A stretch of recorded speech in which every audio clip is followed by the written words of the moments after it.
Hey, welcome. Hey, you know what's missing from the Gordox pub? We I don't do. have our we don't have our little sign up. How are people supposed to know we're open?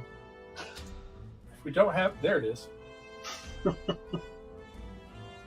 Welcome to the Gordox pub, Welcome. where if you drink enough, you'll see Rich. Oh, you're dying to plug that one, right? You can't drink enough to want to. No, it's a threat. It's kind of like the opposite of Henny Youngman's "Take My Wife, Please." Like my wife don't even want to see me. Oh, That one liner. anyway. So, Have you ever seen the movie Desperate? no. Oh, that's next up on me watching. It looks it's a post-apocalyptic movie.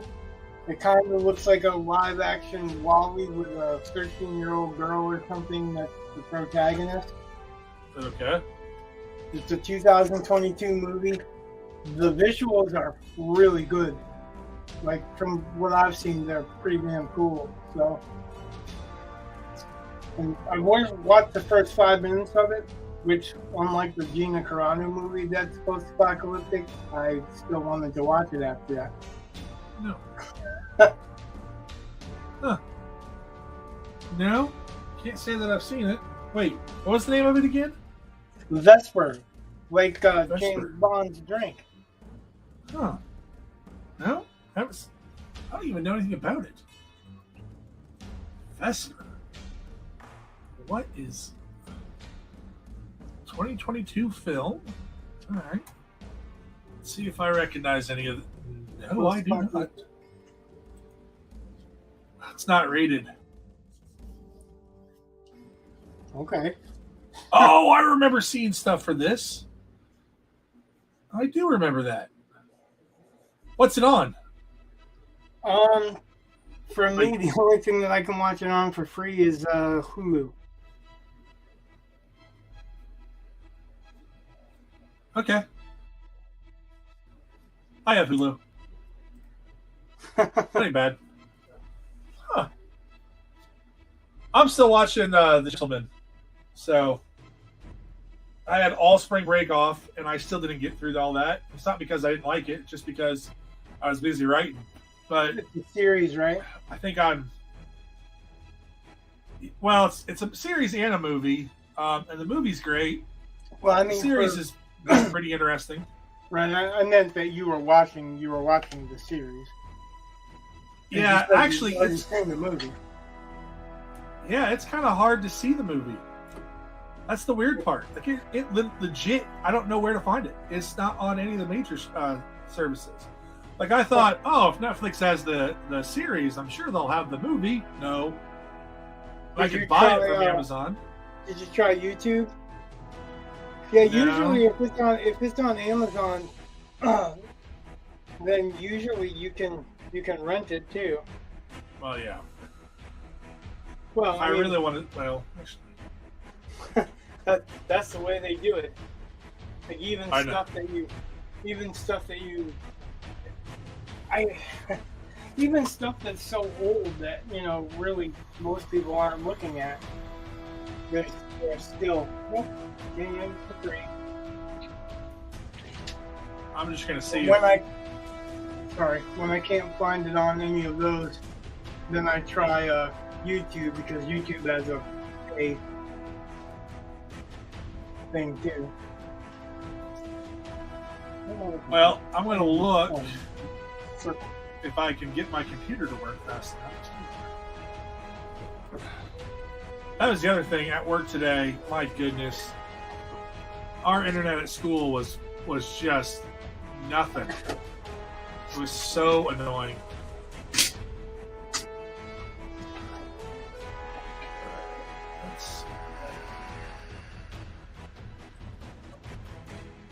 Not by date added, but by title. I'm checking my Plex to see if it's on there.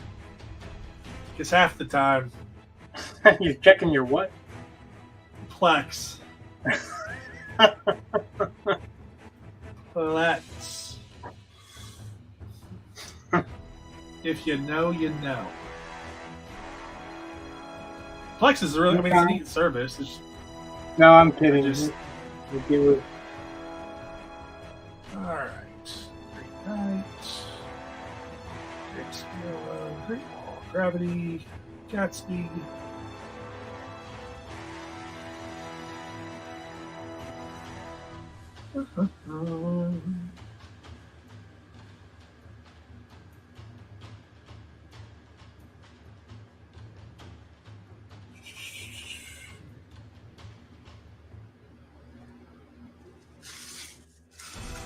Yes!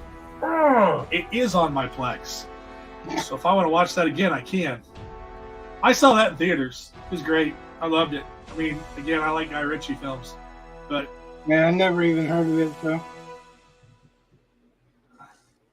well, you know the Sherlock Holmes films with Robert Downey Jr.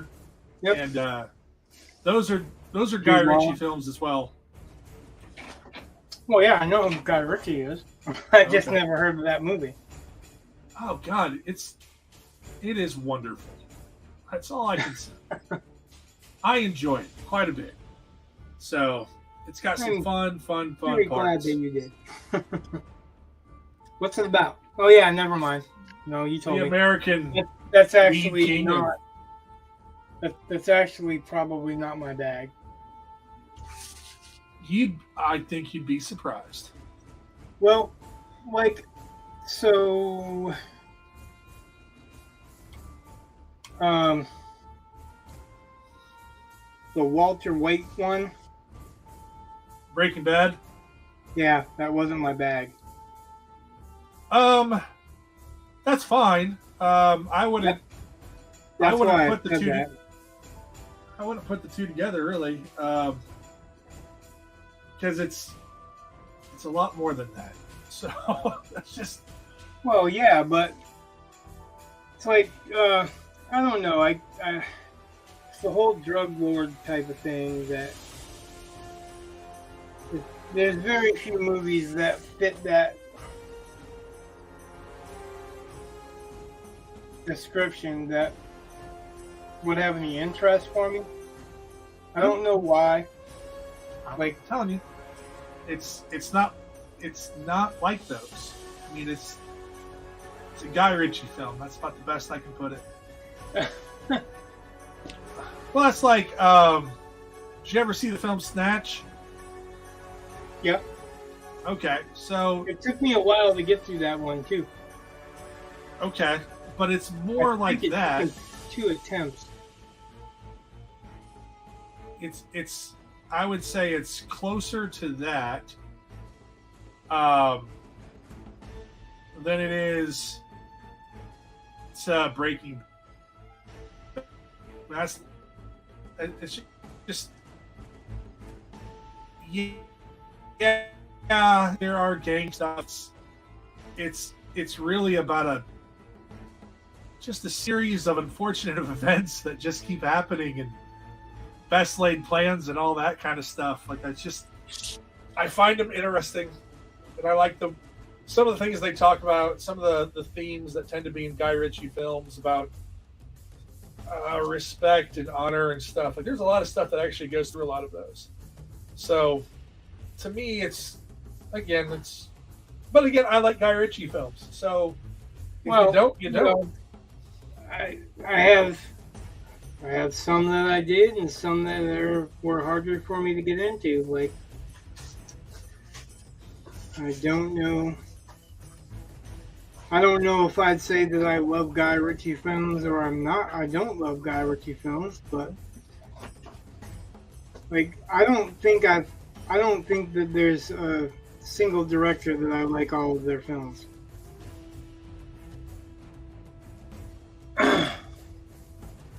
Or a single producer, like. Well, producers, to be a producer, all you got to do is put some money in. depends, because a lot of those producers actually are the ones that inspire the better actors to sign up, and That's because they're paying for them. they make things happen. Well, it's not just because they're paying for them, but there are other factors. I don't have a list to hand, but there are other factors.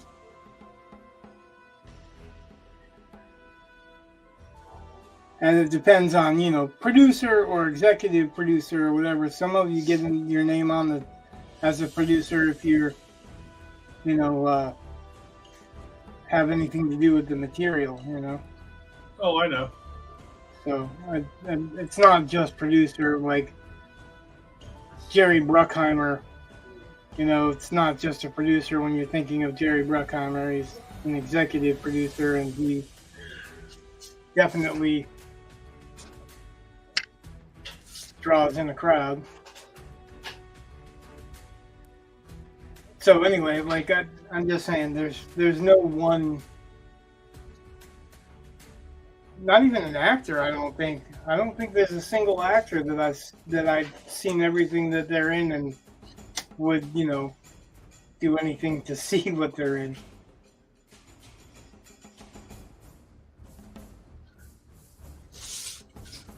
I might take you up on it and check it out. Because I'd recommend. If nothing more, just the dialogue is. I mean, oh yeah, just I dig it. There's a lot of great, but whatever. If you do, I did like that Sherlock Holmes, but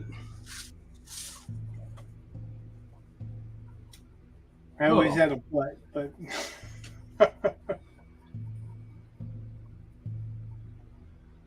oh, I don't know why. Don't know why. Huh. I shouldn't always add a but. Yeah. I think it's just a non-committal ending to a statement.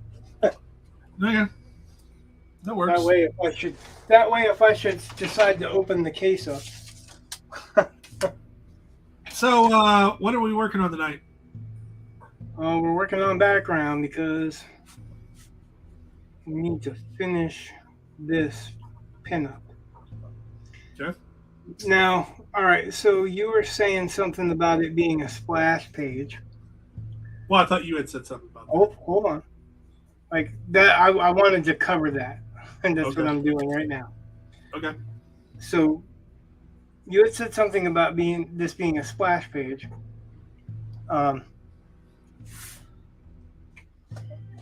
And I think you confuse the fact that a pinup could be a splash page. So I want to make the distinction. Basically, a pinup is a poster-like image. A splash page can be a poster-like image too, or it can be like a deep setting image or whatever. So, you could use. There's many splash pages that have been used as posters. You know what I mean? Okay. There's even some. That's why everything's messing up. I had it on the wrong side. This triangle has a bevel.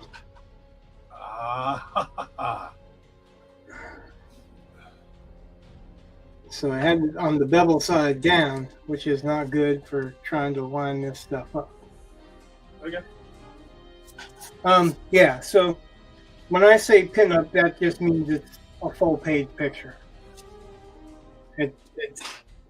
When I say splash page, that is a purposeful full page picture. Okay. See what I mean? One doesn't have to have a purpose, just has to have a cool image. Okay. Like I've seen, and I'm sure you have, even if you don't realize it, there are a lot of posters and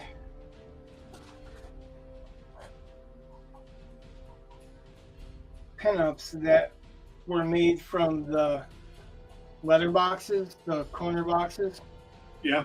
on comics. Yeah. So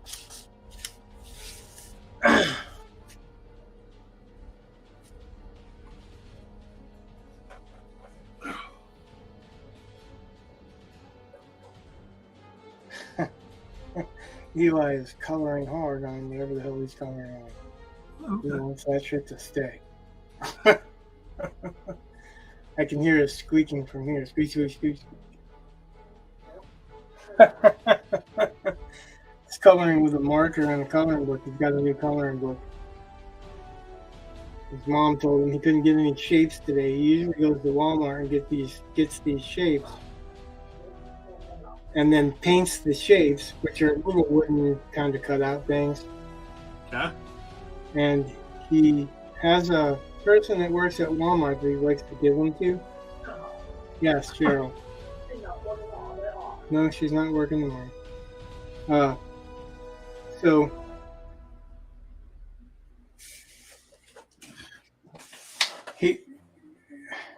he's got like 100 of them here. Wow. And he's given Cheryl so many of them, she started a Facebook page for him. Because she's, Oh yeah. you know, she's got no more space. So Amanda's pretty much shutting down from it. And so I suggested a coloring book, which basically has a bunch of shapes inside of it. Yeah. That's the theory anyway.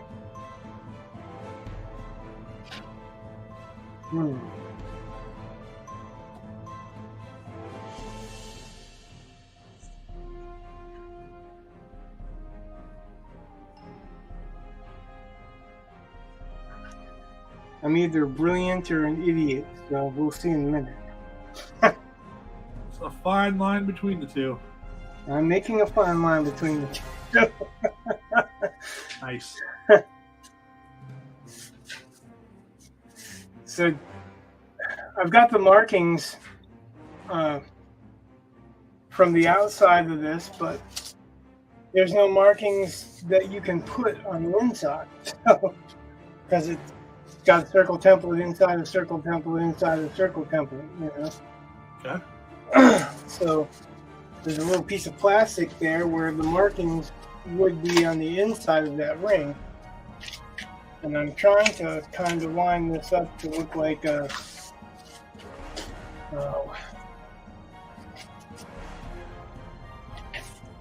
like Star Wars, or, you know, exit ports or whatever, ejection ports. Okay. And I want to make the lines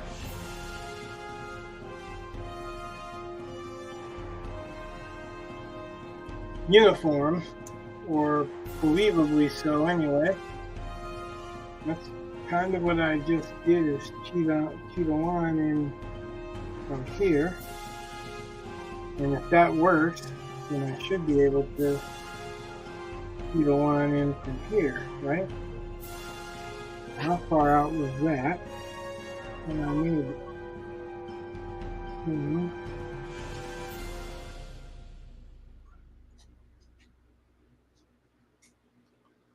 Oh, that was terrible. I just swallowed and my ear popped, and so then all of a sudden it got loud in this ear, and I was like, whoa, whoa, whoa. Sorry. It's just, it's that time of year where all my sinuses are wonderful.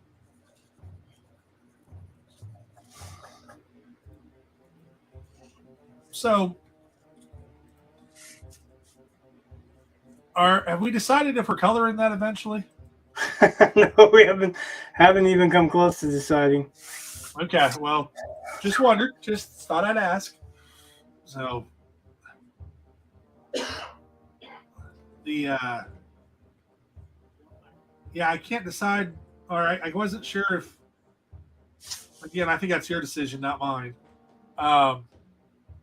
And I have no preference. I mean, I really don't. Color's cool. I dig it. We might do black and white for now, and then, you know, if it earns enough, do a color. There you go. That seems like a good idea.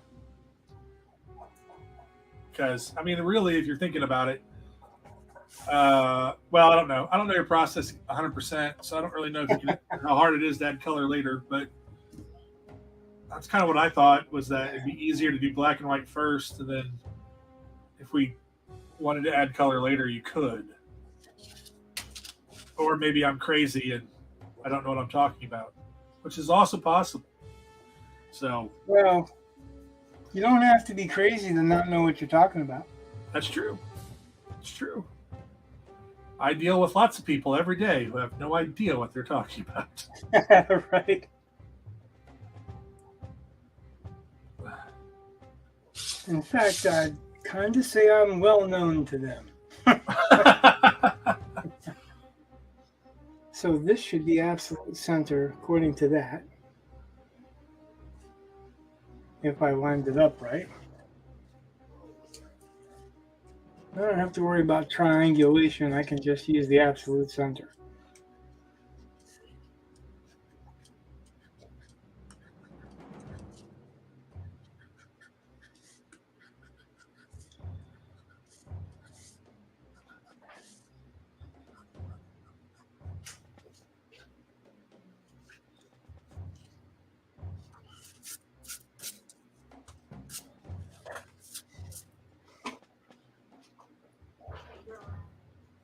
And that should enable me to line everything up that way.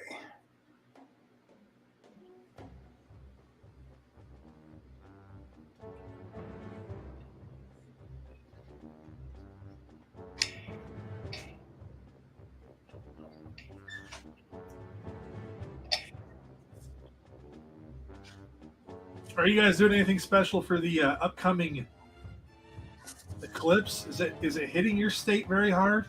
Yeah, it's like supposed to be really good, like one of the best states to see it from. Not the best, but one of them. Amanda's all kinds of psyched. She's been getting goggles and everything else for it. Like she has to get another pair because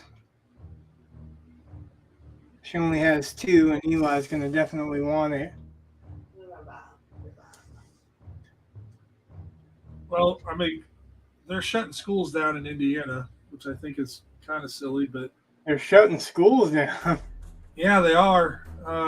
Like ours will be closed that day. Part of it, they're just worried about people, like flooding parking lots because we're right in the path, and so they're worried about traffic issues, and they're worried about, I don't know. They want to make sure the kids have a chance to see it, which I'm like, yeah, but you don't have to have school. You don't have to stay home for that. You just go outside at the appropriate time. Right. Put the goggles on them at school. Make sure they're wearing their goggles. Well, I guess if you make them be at home for that, then the school's not responsible if they don't wear their goggles anyway. Yeah, I mean that's probably part of it. I don't know. That's probably it. Relief of responsibility. We have to do synchronous learning that day. So what'll happen is I'll have 15-minute classes online that I have to, like, there will be a schedule of when those have to happen. And I'm just like, okay, sure, whatever. I'm sure people will be dying to come for a 15-minute lesson. So whatever. But it's state law, so we gotta do it. 15-minute lesson would be better for them than half an hour. Well, that or an hour. Yeah, it's just if they come. Like I can tell you right now, like certain classes I'll have more kids show up for. Like the one we were talking about earlier, if anyone shows up for that, I'll be surprised. Because normally when they say things like, oh yeah, we don't have internet at home. Like, really? Okay. Then you start game requesting them under a different name. Yeah. Well, that's just the thing. Like, I get it. 20 years ago when people said they didn't have internet at home, that's probably true, or it was kind of likely. But in this day and age, okay, I'm sure there might be some, just like I'm sure there are people who never had a telephone in their house. But the odds of that are kind of smaller and smaller. Or television, right? At one time. Yeah. Oh, my father has a wonderful story. My father took my grandfather outside once and had him look up and down the street, and asked his grandfather if he noticed anything that everyone else had that they didn't have. My grandfather's, TV antenna. And my father was like, yeah. And my grandfather offered to buy an antenna, not a TV.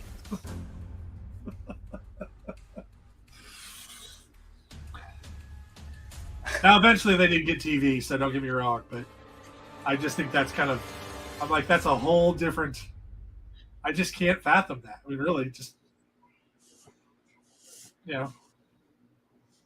even when I don't watch that much TV now as an adult, I'm like, really? Not anything?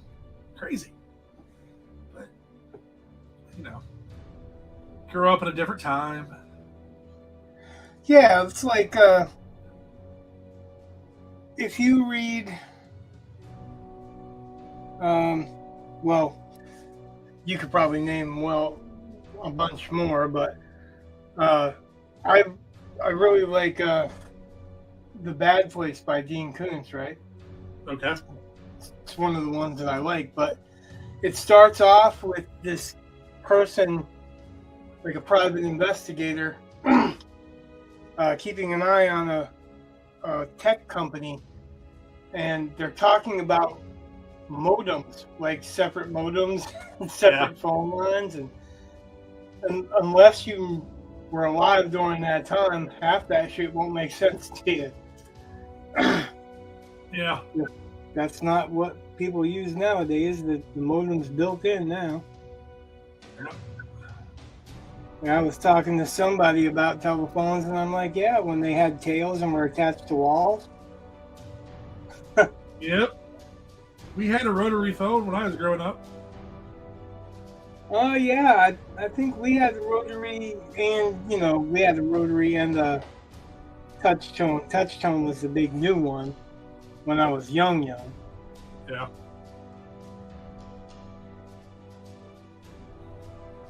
But yeah, I mean, we're speaking of things that. Well, if you think about it, like, it was a big, like, my wife at some point in time had her own phone line to her bedroom when she was a teenager. Yeah. And that was a big deal. Like, that was, very rare. Shit, I can remember quietly picking up a receiver to listen to somebody else's conversation. Yeah. Like, there's a whole bunch of stuff that just, nope, no idea. These kids, the idea of them not having their own phone, some of them have more than one phone. It's just like, okay. Right? Like 9-year-olds have cell phones. Like, when I was 9 years old, be lucky if I got to use the phone. My favorite part is, well, what if there's an emergency? Like, what are you going to do? You going to come in and stop the terrorists from shooting up the school or something? Like, it doesn't make a lot of sense. So, well, yeah, chances are if there's an emergency, you're out of cell phone fucking service anyway. Yeah, probably. Well, there's all kinds of, I'd say the biggest detriment to someone's education is their cell phone, because they pay more attention to that. So, like, I gave some good students, we were working on a synthesis essay, which is a AP thing, and it's, you get 7 different sources. You have to choose at least 3 and write a response. And so I gave them the 7 sources today and said to just, read these 7 sources. When you're done, flip it over and we'll talk about these things, because you don't need to write it right now. And there were people who couldn't get through reading the 7 things before they got on their phone. And it's like, you couldn't wait to just finish You could have just been done and then looked at your phone, but now you had to look at your phone in the middle of it all.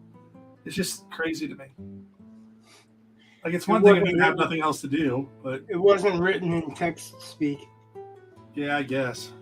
So, if you wrote it in code, if you wrote it in Ebonics or some shit like that, they'd have that mofo.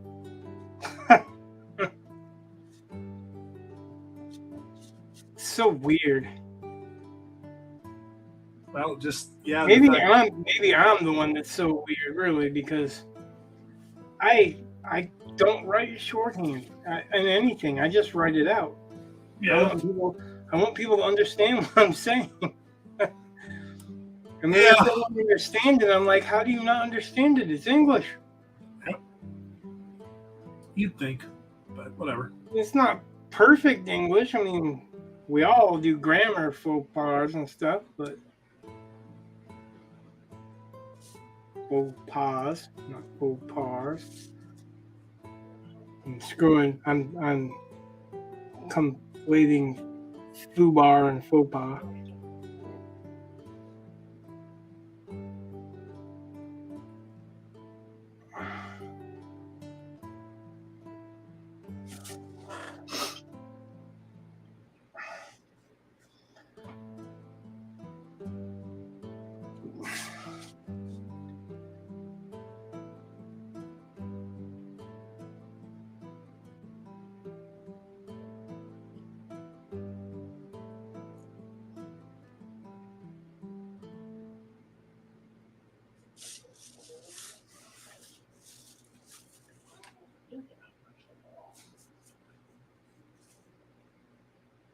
This is why I hate circles.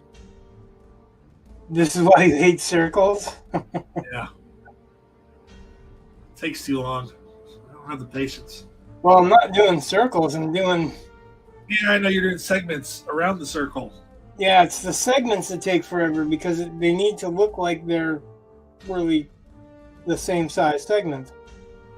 Like, there can be a little bit of play in them because they're also going to look worn at the end, but you want them to look like they all started off in the same place. Yeah. And the good thing is I'm almost done with these segments. I know, I'm knocking them because I'm already close to there. It's like 35 minutes of just doing those segments. Oh, that's my biggest problem as an artist. I very rarely have the patience. You know, which is kind of funny because I like doing watercolor, and you got to have patience for that. But It took me a long time to get into watercolor, and you know, I had to really fight myself on that. You know the trick? What, to walk away? Nope. What's the trick? Don't eat Heinz.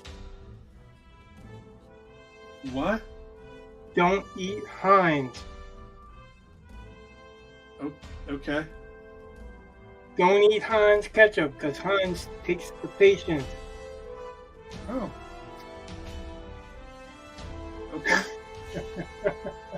It's an old ad campaign. Oh yeah? Now I feel older. I don't recall that one.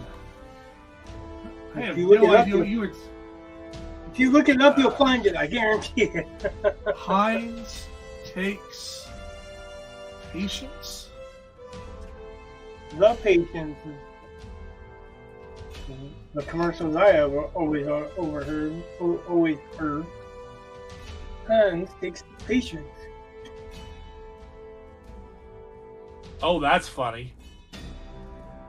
I don't know how old this is. Heinz website now takes 57 minutes to load. But you could have looked it up on YouTube.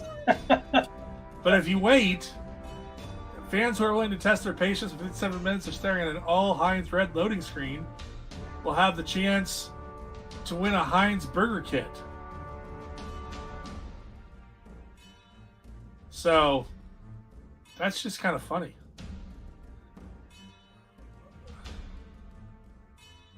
Huh. Fun.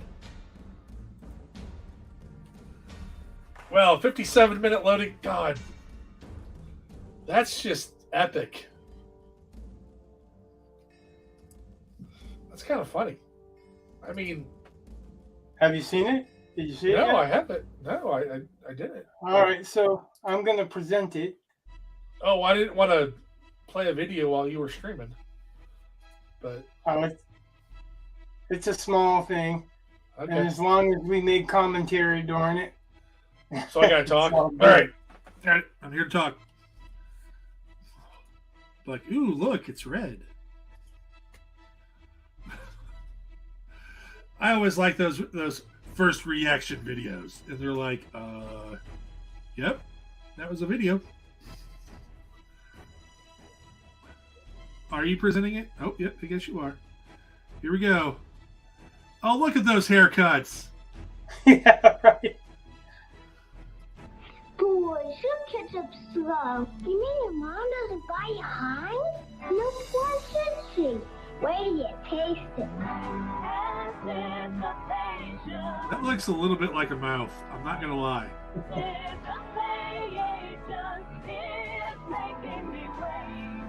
What do you think? Can I stay over tomorrow night too? Thick, rich Heinz ketchup. The taste that's worth the wait. I guess that's not the right one.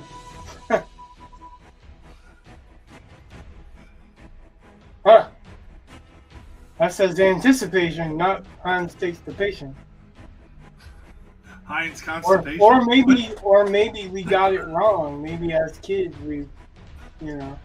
Maybe it's the what's that thing where you remember something wrong, you think it's real. What's it? Oh, you know when that commercial was? What? 1977. Well, that's a good year, but I don't remember much of it. I was not eating ketchup at that point.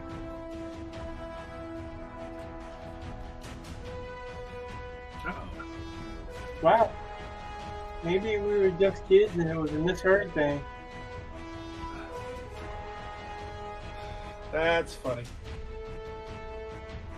I can't remember what that's called when you mishear lyrics, but I think that might be the thing. So that joke was totally ruined. Yeah. Anyway. Malapropism, is that it? Maybe. Probably. I don't think that's quite right. No, I guess that's right. Okay.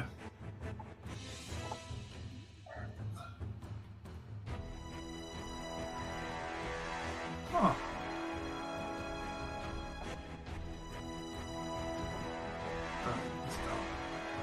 Anyway. Well, I was looking out to see if I had the right word, malapropism, and that's right. Although I think there might be another word for that. Word for misunderstood lyrics.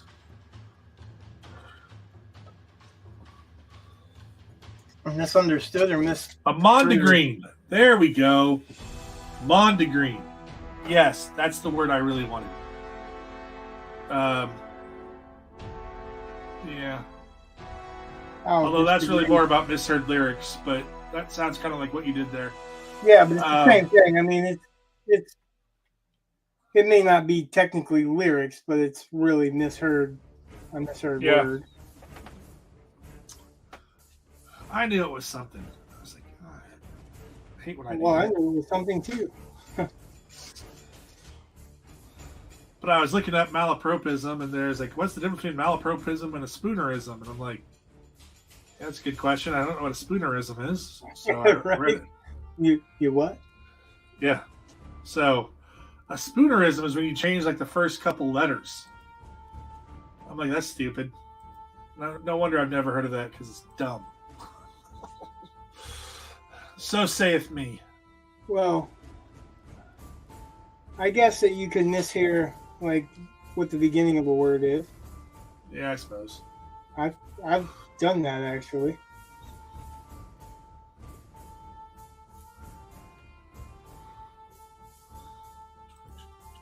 That ain't saying that I'm not stupid.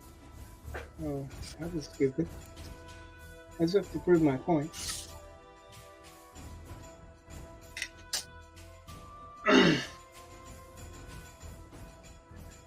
Okay.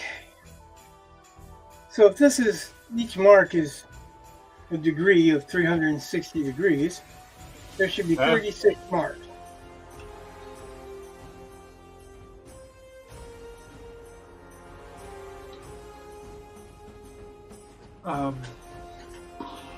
Okay. So each mark is 10 degrees? Yeah. Okay. Sorry. Like, yeah, because it's just listed as the 10th. So there should be 36 marks. Half of 36 is 18.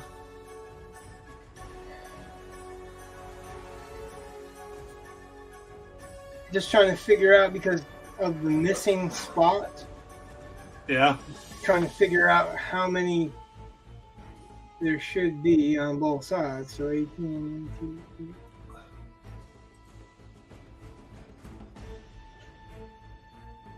So there's 4 in here and 4 in here. Or 5 in here and 3 in here. Well, because if I'm going to color black on every other one, right? Okay.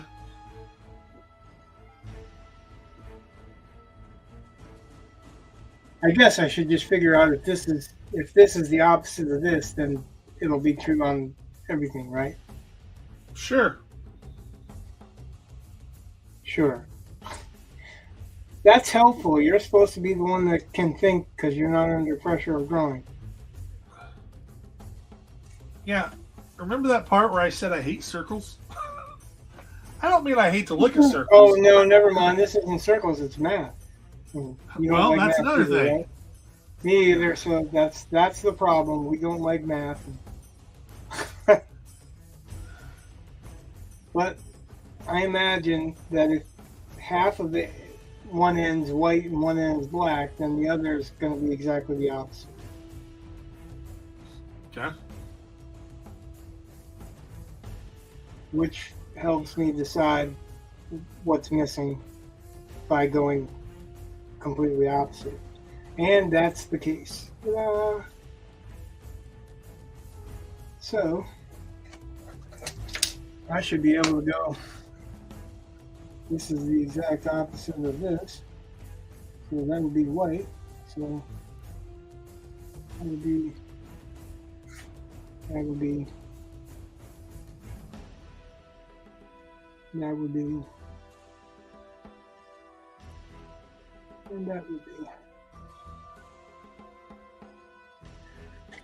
See?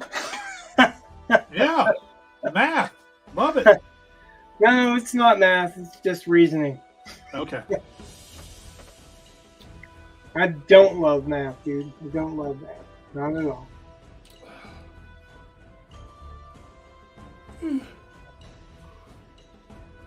I think math is great for other people to do for me.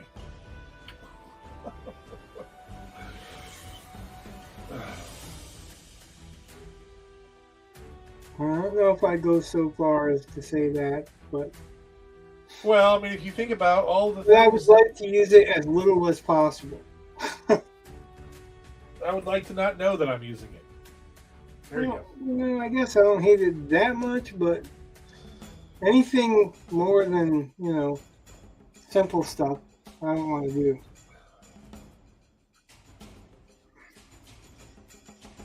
In fact, the older I get, the more simple I want things to stay. Yeah, that tends to work out better. That's one of the things. Oh my goodness! So we're working on.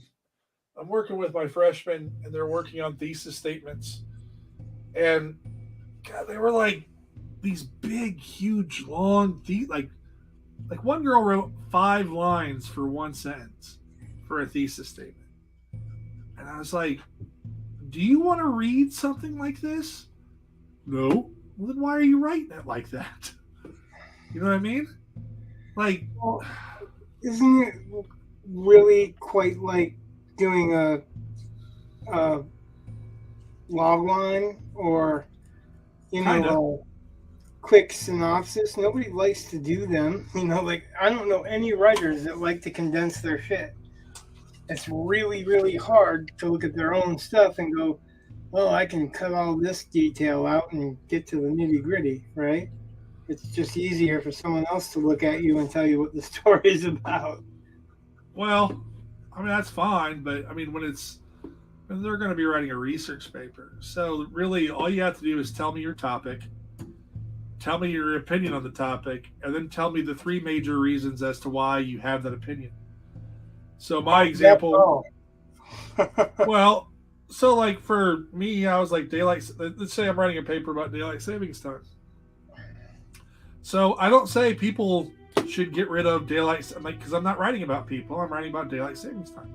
So daylight savings time is a terrible idea. So there's my opinion. So I got my topic, I got my opinion. Because it messes up my sleep schedule. It gives me brain fog for weeks, twice a year, and it doesn't really save anything anyway. I didn't think y'all had daylight savings time in Indiana. Oh, we used to not have it. When I was growing up, it was wonderful. Oh, so that changed after I moved out of there. Yeah, I left, and when I left, they switched it to daylight savings time, and I just, for the life of me, I just don't see the point. It's no, wait a minute.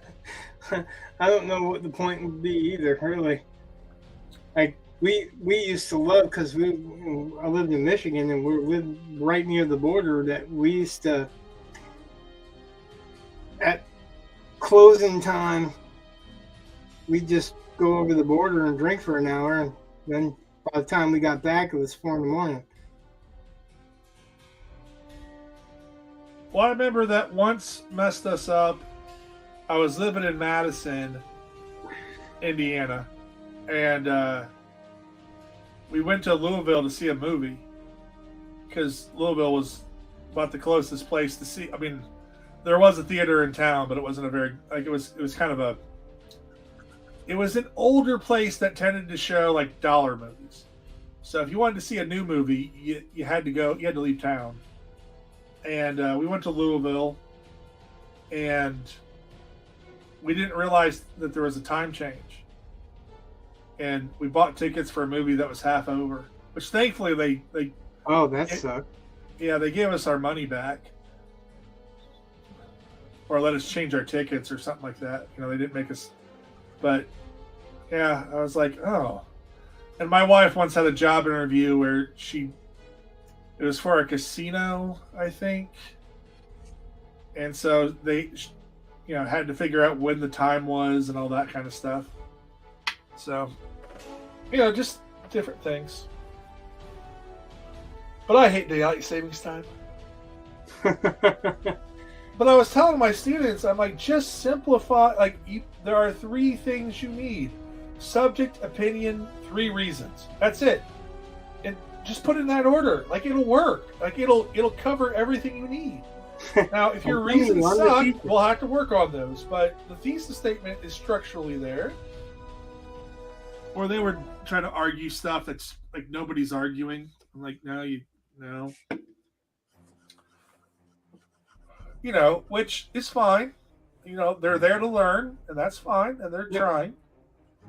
Yeah, that's something I don't get. Like I said, you're the teacher. When you're the teacher and the teacher's telling you you're working too hard, this is the way that I think you should do it. Yes. That's when you listen. Like, oh yeah, it's less work. Well, that's like, so I have a visiting student from Taylor University that comes and visits my class a couple times a week as part of her education, because she wants to be a teacher. And I was like, I asked her if she'd ever seen Roadhouse, the original. And she's like, no. And I'm like, well, I figured not, because I was little when it came out, but. Wow. Well, I don't remember exactly when it came out, but it came out in the 80s, right? It came out in the 80s. Nothing like making a guy feel old. Okay, I was 12 when it came out. So I wasn't that young. So anyway, there's that wonderful scene where Are you going with 77? yeah. Yeah. So there's that one scene where Patrick Swayze is like, "Be nice." You know, if they call you names, be nice. It's not Be nice personal. until it's time to not be nice. Right. So I was telling her, I was like, that's pretty much how you have to be with teaching. Like this one girl wasn't paying attention when I went through what to do. And then she was upset because she didn't know what she was supposed to do. And then she acts like it's my fault because she doesn't know because she was goofing off. And, you know, I could take it personally. Or I'd be like, well, okay. But again, like I said, this is how you do this. And if you do that, you know, she got it by the end of the hour. You know, that's all that really matters. Just because I had to do it twice for her, oh well. You know, I was getting paid to do it. So it's a job like anything else. If you take it personally, and I used to take that kind of stuff personally, where I would get upset because, you know, I was like, why didn't you pay attention the first time? But in the grand scheme of things, I've never won that argument. I've never seen anyone win the argument of why didn't you just pay attention? Because in the end, they didn't pay attention. You can't change that. But if they're paying attention now, all right, give them the lesson now. That's my thing. Like, So, their eyes are literally glazing over while you're asking them why they weren't paying attention. yeah, you know, it's like, all right. You know, so if they're trying to figure it out, I figure, well, you're trying to do your work. Like, you're trying to learn. Like, I get it's kind of frustrating that you weren't paying attention and now you're making me redo this. But you know what? At least you're trying. It's harder for some people than others. Well, you know, they've got lives and they're doing stuff. Like, I get it. There are some things that, I mean, I get it. I don't know, but it's just one of those things where it's like I was trying to tell the new teacher, it's like you don't take it personal. Just be happy that they're there and that they're asking questions and that they're not just sitting there, not doing the work, not trying, and then they'll blame you anyway. Oh, he's too hard. Like, what? So, but yeah, it's just. Sorry. What? Go ahead. No, go ahead. No, it was something unrelated that basically popped in my brain. Oh, well. So you finished what you were saying because mine's on a different subject. Well, it's just one of those things where it's like students get real shy about admitting that they weren't. Like, I had a girl who she wasn't sure if she had done her thesis right. I was like, well, let me see it. Well, I don't know if it's right. And I'm like, exactly. That's why you're going to show it to me. And I'm going to tell you if it's right or wrong. And if it's wrong, I'll tell you how to fix it. But I don't know if it's right. I'm like, yeah, I get that. That's why we're going to check it. And if it's not right, we're going to fix it. And everything will be good. It's like, I don't know how you're supposed to learn if you're not allowed to try something and not have it be right. But a lot of them can't handle the idea of trying something different. That's why they will tell me on one breath, I don't know how to write, but also I have my own method on writing, and I don't need to listen to yours. Right. Okay. I know what I'm doing. Until I don't, and then I blame you because right. I didn't pay attention to you. Never told me. Yeah. So, anyway, what were you thinking about? I was going to ask you if you had heard about Ed Piskor. I don't even know what you said. I said I was going to ask you if you had heard about Ed Piskor. Ed Piskor. It's a person. Okay, so his first name is Ed, and his last name is Piskor? Piskor. Okay, no, I don't know anything about this. He's a comic artist. He was an independent creator. I guess he just started working for Marvel not that long ago. Committed suicide yesterday. Oh, yeah. But that's why I was asking, because he was half of cartoonist kayfabe. Okay. And so apparently he was talking to a girl that was underage, 17, something like that. And she was fine, and they were talking, and they were DMing, and she handpicked some DM responses without the context. Oh. And did the whole "he's grooming me" shit. Now, I don't know if it was true that he was grooming her. I know that it was an accusation, and I know that she did not show her side of the conversation. She showed what she wanted people to see, as usual, right? Right. But then, I guess a bunch of Me Too shit happened, and a bunch of girls came out of the woodwork saying that. And this is a guy that's a comic book artist, and he's not really even, one of the top comic book artists. And they're claiming that he was offering them trade work for blowjobs or all this other stuff. And the Whisper Network, which he was a part of cancel culture, he was like a big proponent of going after these people with any accusation, right? Oh. Like the ones that we know that have started their own comics. He was really jumping on the bandwagon to talk shit about them. But once this started, like all those same people jumped on him, and he wrote this big letter. Actually, Rob Liefeld addressed it in the video, and Ethan Van Sciver read the note that he posted, which actually was his suicide note. That he had family and all this other stuff, and his life was completely ruined, and he's naming the Whisper Network names off. So we know who he's accusing of his murder when he really literally just committed suicide. So they may have made him feel like he couldn't have the life he had prior to that, but they didn't pull a trigger, you know? Right. I'm not going to point and laugh. I'm not that type. I'm not going to say, oh, he got what he did to everybody else. But when the wolves turned on him, he checked out, right? So, yeah. I'm sure you can find out a lot more about it, but it's a subject that's hot right now. It's pretty much all over the place. And I didn't know if you had heard about it, because we run different circles.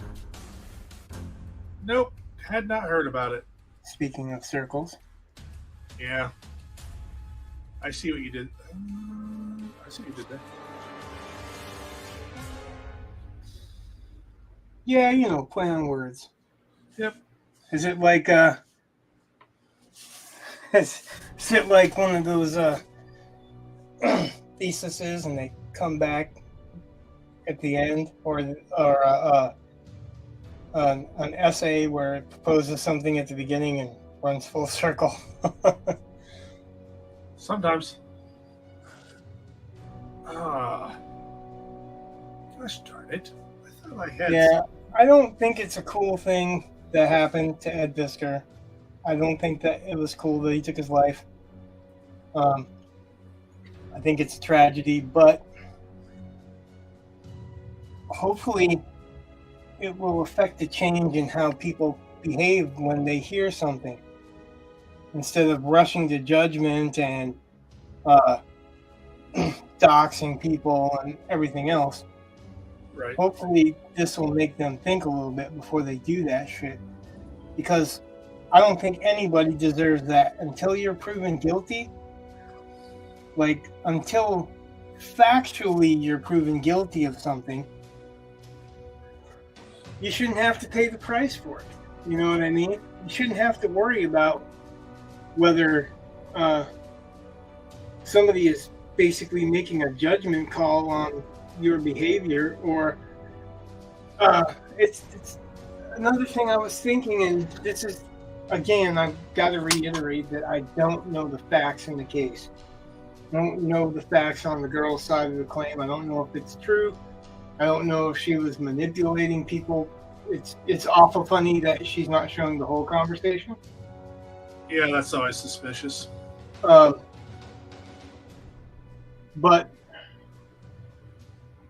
there is a... Oh, crap. I got into the disclaimer and lost my train of thought. Uh-oh.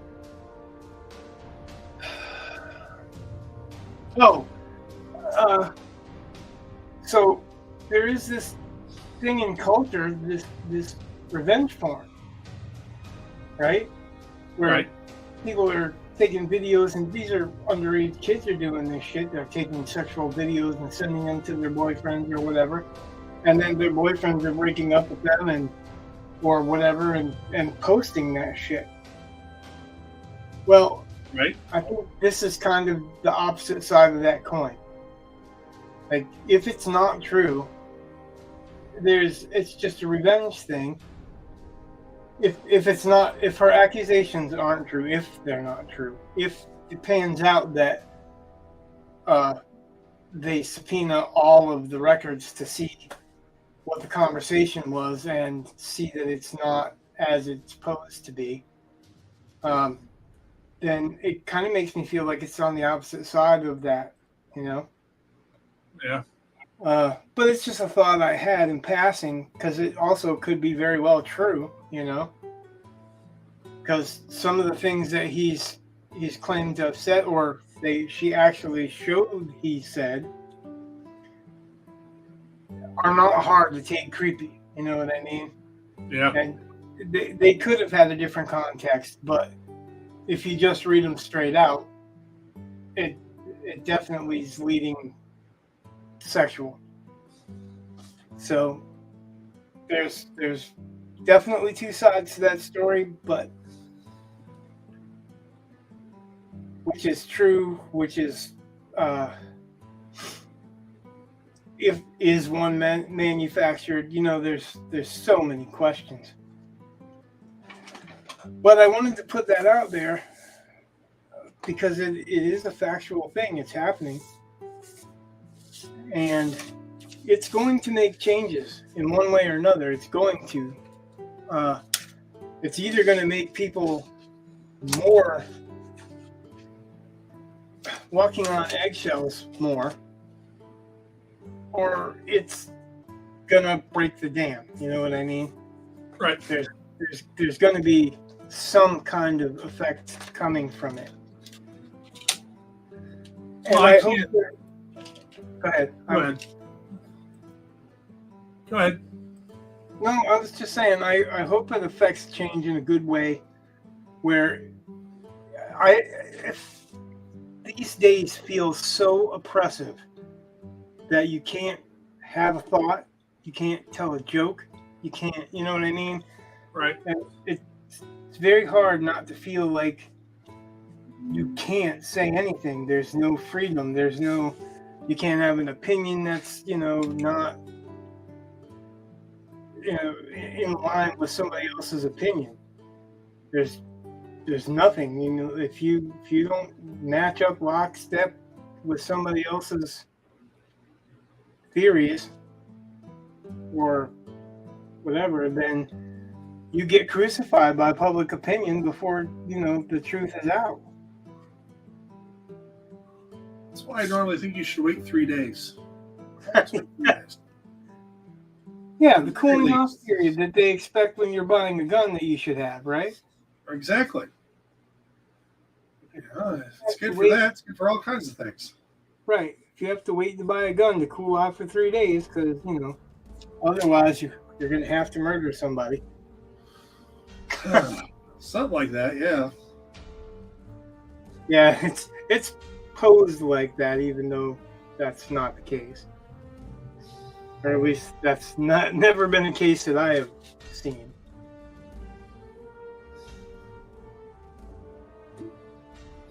Yeah, it's just sad. It's just sad.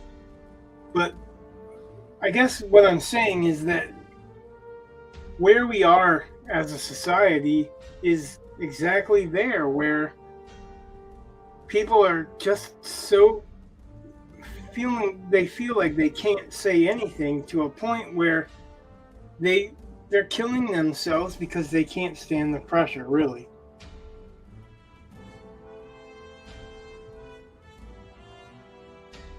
And that's kind of disgusting to me.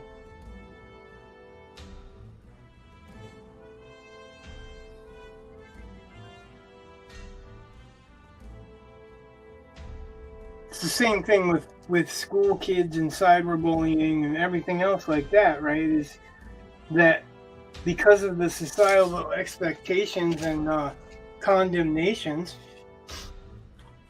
you're not really free to say or speak your mind because there's a cost. And if you can't do that cost, right? Right.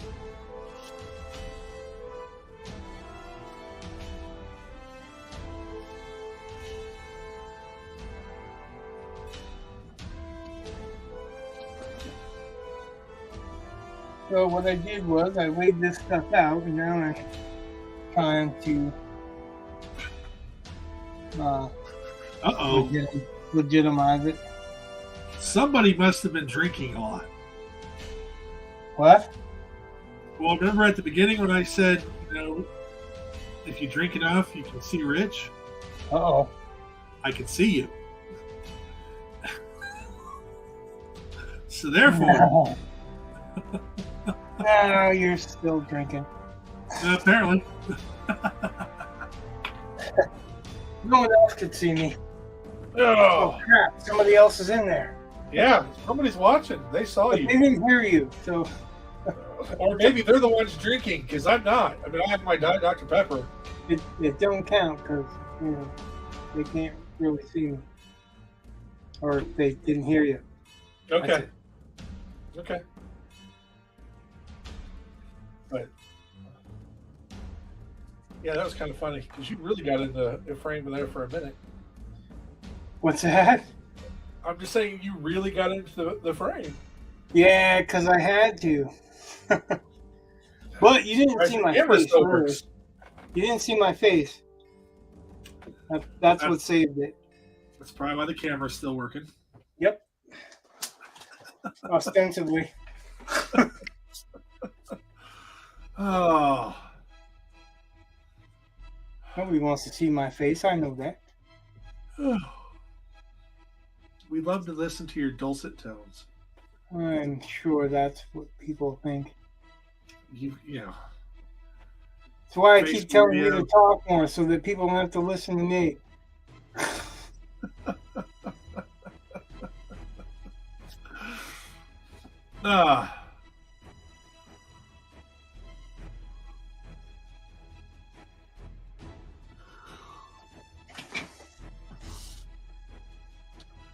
I realize that tomorrow is Wednesday, so the week is basically half over, but this is my first day of work back. Man, this week is taking forever.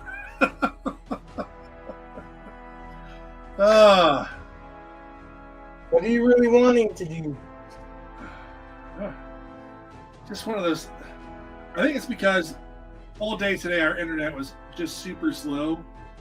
So I don't like it when, like, a lot of my stuff I do online, and so I don't feel comfortable. I don't feel confident when you've taken away a big bunch of my tricks. I'm like, I have to do this like old school. All right. Which, I did it before. It's not a big issue, but it's one of those things where it's, I was planning on one thing and then I had to switch. It's just what happens. But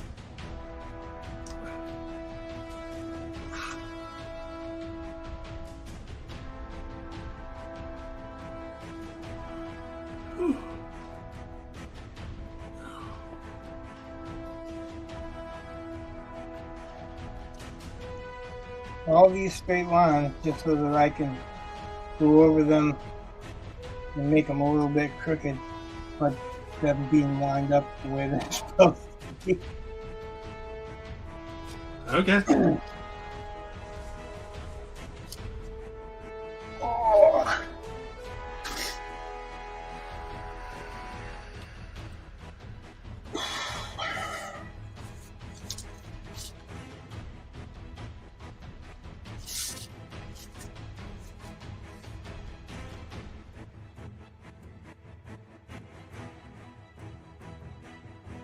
One cool thing about these blue line pages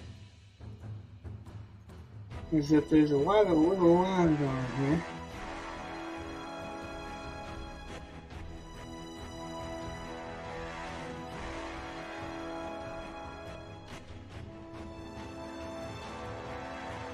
That already exist.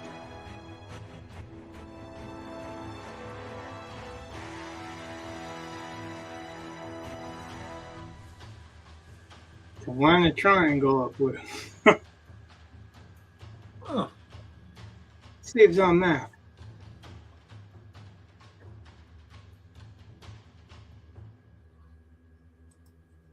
Well, all the people that love math are watching this, calling us all kinds of names. Oh. All kinds of names that we can't understand the scientific names of. Yeah, that's one thing I've always been worried about, the quick wit of a mathematician. Oh, wait, no. Never. Sorry. I'll believe in the quick wit of a writer, but I'm not too worried about a mathematician. Sorry. Well, yeah, I don't know. Maybe they'll rattle off a numerical sequence that would really burn your balls if you understood what it meant. If you put it on the computer, it gives you an image of somebody getting bent over the haystack or something. I figure if you can't say it in a way I'll understand, I don't have to worry too much about it. So, and they figure if it's encoded, it's cooler. That's why I'm not too worried about their quick wits. That's just the difference in the way that we live.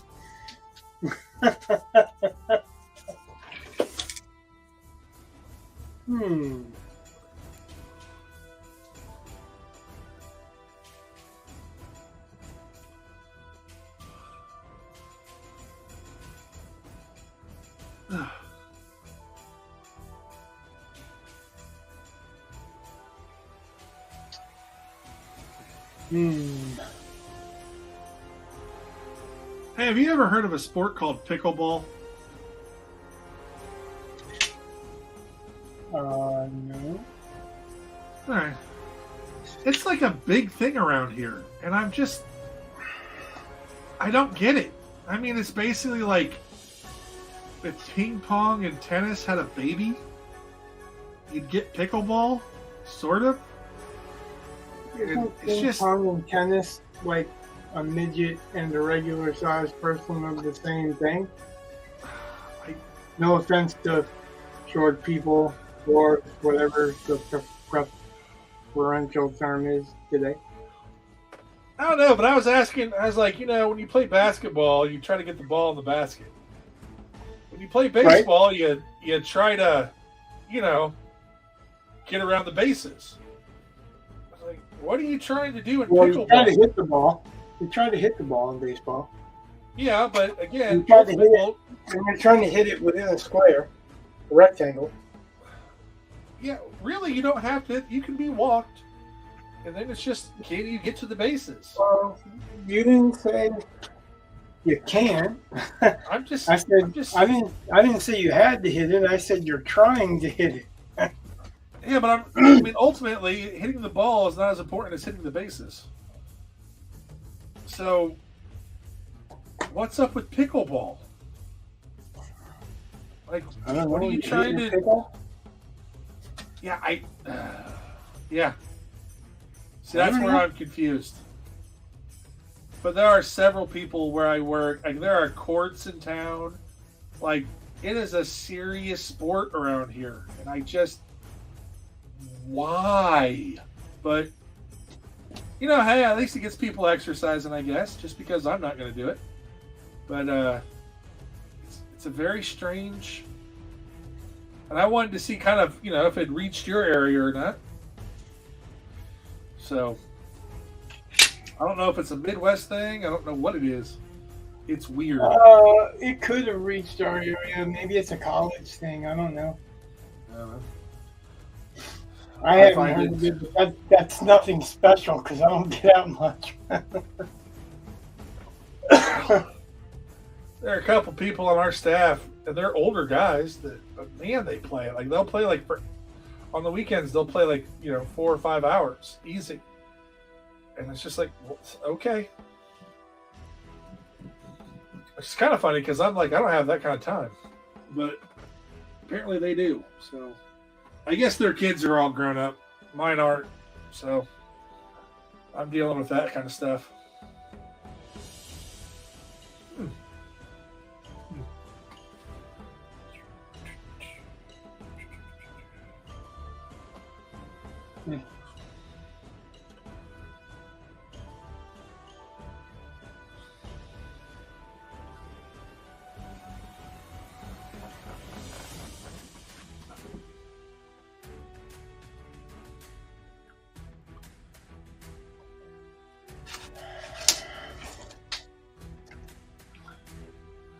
So my son was working on this picture. Oh. And he's like, well, you know, I looked at another picture to figure out how to draw it. And he considered that cheating. And I was like, no, no. Are you copying the other picture? No. Are you? So you're just, it's a skull. He had this design idea of putting a die inside of a skull that he wanted to draw. I was like, cool, whatever. And he was under this impression that he was cheating because he had reference material. And I'm like, that's not cheating. That's just what everybody uses reference material. Ask him what he thinks drawing. Ask him what he thinks drawing a woman is, or a still. Well, that's what I said. I was like, why do you think I? Yeah. I was like, it's not cheating, man. Like, don't get hung up by that. No, it's not cheating. It's cheating if you're tracing somebody else's artwork, or if you're like, I mean, if you're outright, they don't even do that anymore. Like, if you're copying somebody else's artwork, a lot of times they just call it a swipe and they just let it go and go, you know. But if he's literally drawing it himself, yeah, it's not cheating in any way, shape, or form. So I know. I was trying to get him to understand that. He just, you know, I've heard that. You know, like I'm not surprised what you're saying right now, because I've heard that especially, you know, where I mod. Yeah. There's a lot of people that don't seem to know that artists use reference. They watch David Finch's videos, and he tells them outright that he'll flip open a comic book that he likes the picture of and pretty much redraw that picture just with his own style. Well, that's, you know, that's right. Swiping, right? But that's using it as a reference. Well, it is swiping because, you know, if you're going to publish it and claim it's yours, you didn't do the layout and design or whatever. But everybody, there's not a pose, there's not a thing that you can draw that exists already that somebody else isn't going to draw from every angle possible. Right.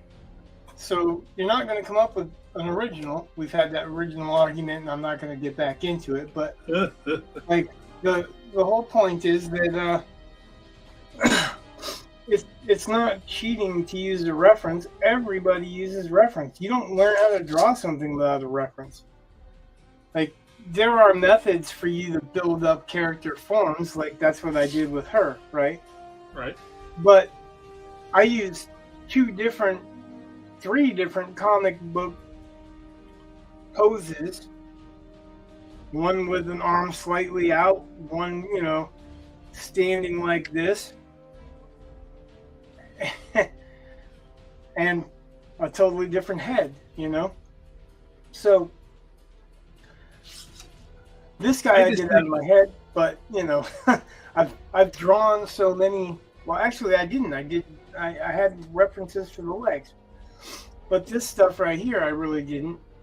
Most of that, I've drawn torsos and arms and hands gripping and stuff like that so many times that I've looked at them to draw them so many times, Right. And but there are people that really think that if you don't draw it out of your head, you're cheating. And we as mods and artists keep telling them no. I mean, like even Da Vinci used models. Well, I think people have a romantic idea that you sit down and just create, and it's all just, just comes from my soul, and it doesn't. Like, it's hard work, and it takes paying attention, and absolutely. But I just think that people get a romantic, just like with writing, they think you sit down and it just flows effortlessly from you. And it's like, no, not at all. Two things, because you're saying that. I'm probably going to say what you're saying anyway. But you know how always when people talk and I tell you, artists don't really want to be called talented. Right. We want to be called skilled. Why? Because talent implies you didn't have to work for it. It implies that it's from God to your fingertips. Which, I totally give credit to God for anything I'm able to do. But I worked at this. This didn't just come naturally. I'm still working at it to get what I want, the look I want. Like, I'm doing some straight lines and some circles here, but I'm going to ding them up and rough them up. And I'm going to put a little bit more background in. I'm just putting the staging in right now, right? Like, I'm having a hard time deciding how I want to do the steps because, like an idiot, I didn't do the background before I did, the foreground, the planning. So I have to figure out how I want her walking, because even if she's standing on the ramp, the foot's wrong because it's flat, Right. So I think I thought I was just going to make it disappear into shadows or something like that, but I wasn't. It's the same thing with writing. The easier it is to read, when you read something that's super easy and moves super quick, somebody put a lot of time into that. Yeah. Because it looks like it's effortless. You made all the effort disappear. You know what I mean? You made all the effort look like it's not there, and that takes the real effort. So I mean, that's what you're saying. Like, people assume that if you're a writer, you can just throw stuff down on the page. Yeah, that's how we all start, right? That's how everybody that wants to be a writer starts. They just throw some shit down on the page, and then when it comes time to show somebody that shit, they're all like, "Oh, they're gonna recognize my brilliance." and then you get a wake-up call when he stepped in the ring with Mike Tyson and called his mama something. Like, it is not that. It is not that at all. The harder you work, the easier it looks, but you have to work hard for that. Somebody said, a particular artist, I don't remember who it was, said that you're not paying for the 10 hours it took me to do this painting. You're paying for the 6 years that it took me to learn how to do this painting. You're paying for all that time and all that effort and all that sweat for me to become what I am, instead of just paying for somebody who has 6 hours to spare. Right. It's very different when you're actually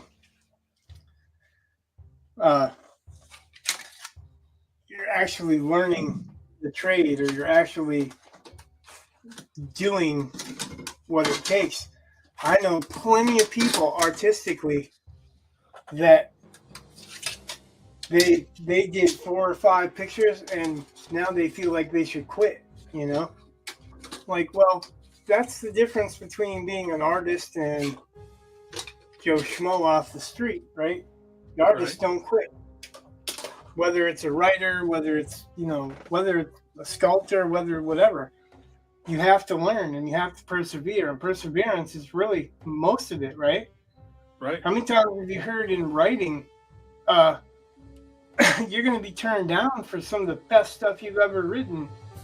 But if you don't keep at it and you don't keep that stuff out there, then nobody's ever going to buy it. Nobody's ever going to see it. Yeah. Well, or like you miss 100% of the shots you don't take, right? Yeah. Oh, I just remember Dave Wolver, like that story, the one you don't like, my Bone Brothers story. That got. It's not that I don't like it. It's just that I wanted it to end differently, or I wanted different aspects of it. That's all. Okay. Well, whatever. So Dave Wolverton was like, "Oh, this should be an easy sell." And then I was at, I think, FireCon, probably because it was online, so I could actually do it. I was at presenters was like, they were like, one of the biggest lies you'll ever hear is, I'm sure you'll be able to find a home for this easily. And they're like, that's never true. It's always a slog. And the stuff that you think will never find a home, all of a sudden that's like the easiest sale of your life. Whereas the stuff that should sell super easy doesn't. And it's just, like, there's no rhyme or reason. It's funny that you say that about David, and I'm in recent talks with somebody else who had experience with Dave. Yeah. But the relevance of that is that it got me to thinking that I think a lot of writers do that. Like they want to inspire you not to quit, Yeah. But they really don't necessarily like whatever it is, right? Okay. And how do you work that out so that it works for both people, right? That would be you say something encouraging, but distance yourself from it. Well, I mean, again, that one was in the top 16. Like, I can narrow that one down as a semifinalist. That was in the top 16. I'm not disparaging your work. I'm just saying as a whole, as a general. Oh, you use the Velvet Hammer. The what? Oh, it's called the Velvet Hammer when you have to tell someone bad news.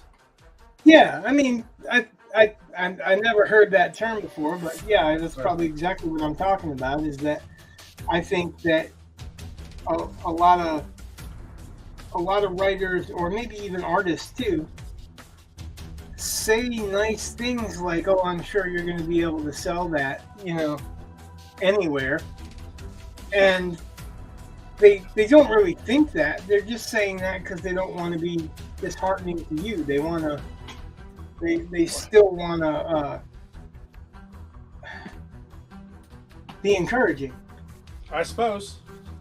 I think a lot of writers and artists, that's what they really do. They really do want to be encouraging.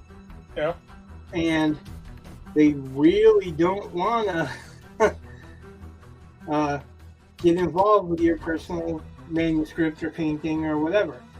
Some do, some don't, but for the most part, I see a lot of oh, you'll have no problem selling this, or you'll have no problem selling that, and it almost seems like it's just coming out the side of their mouth. You know what I mean? Yeah. You say that to everyone, and if you say that to everyone, what does it mean?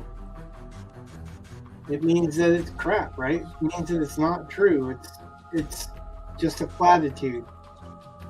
So, Am I using that word correctly? Yeah, you are. I am going to segue with what you just said, and to be encouraging, I'm going to put some links in the comments. These are writers' markets that these are all paying at least something. And yeah, they're science fiction or fantasy or both, whichever. But so first one up that I'm putting in there is Escape Pod. It's open until May. Pays 8 cents a word. Professional rates. Yeah. So, For those who don't know. So the link there. Up to how many words? Oh, sorry. Yeah. Short stories that are original up to 6,000 words. And it says the sweet spot is 2,000 to 4,000.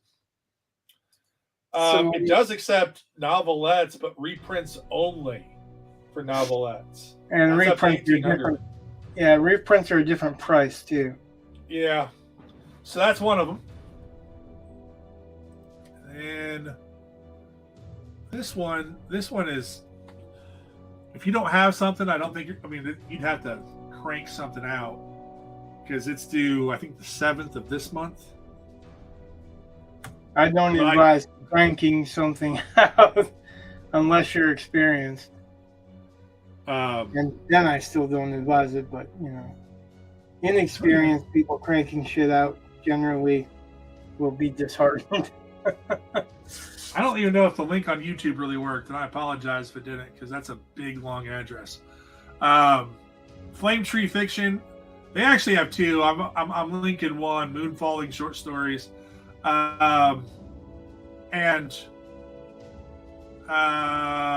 Deadline for submissions is April 7th. I just like that one because, I don't know, I had thought about it for a while, but if they want moon-themed fantasy, pays 6 cents a word. No, I lied. 8 cents a word for original, 6 cents for reprints. So that's a pretty good one.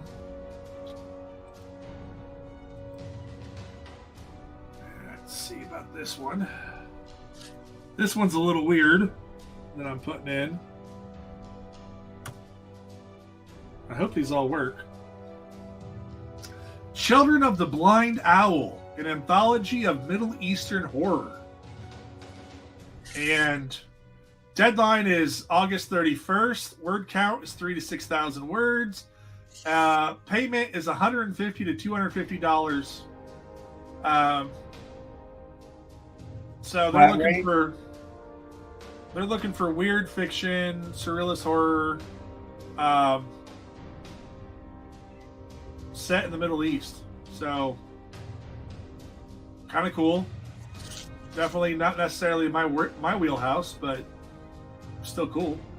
And this one,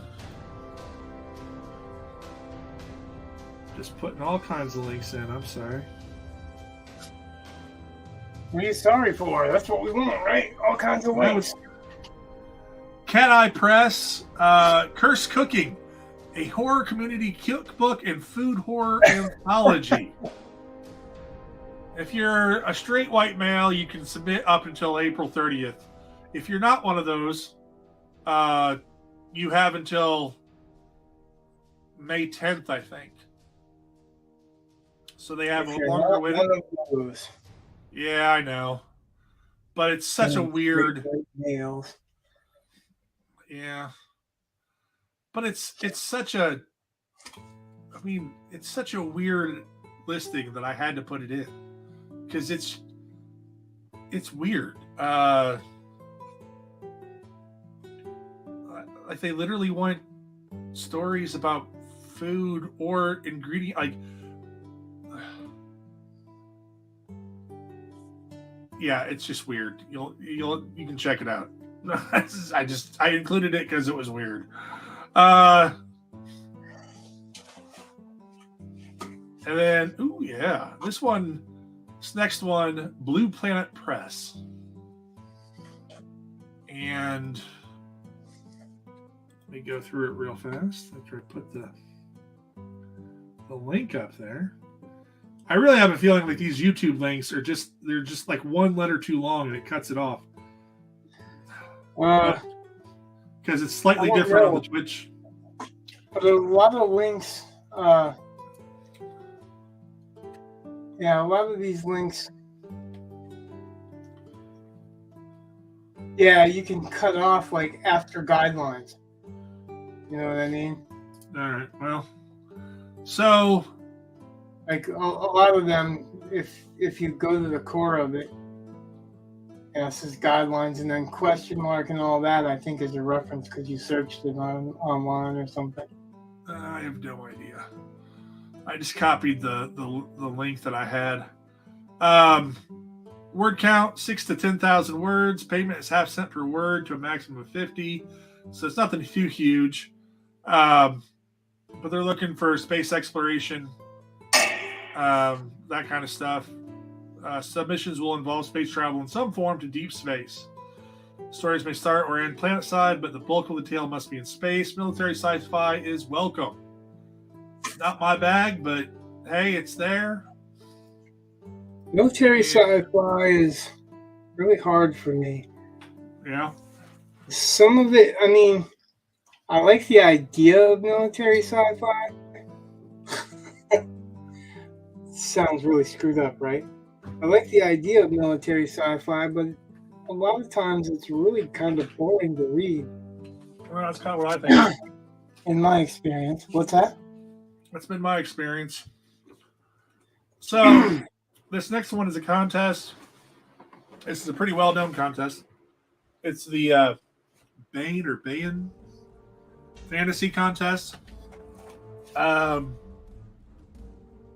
prize winner will be published as the feature story on the Bain Books main website and paid at industry standard rates with professional story submittals. The author will also receive a handsome engraved award and a prize package containing $500 of free Bain Books. It is open until I think the end of this month.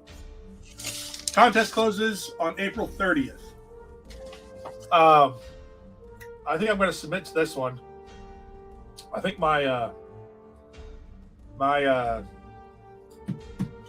story I'll submit that one. So I'm definitely, I think, going to go for that.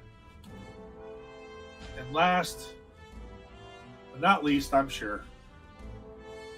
Oh, that's funny. That's not the right page.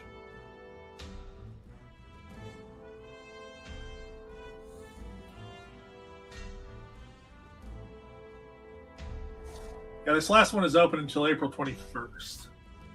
And it... Oh, that's so funny. Okay.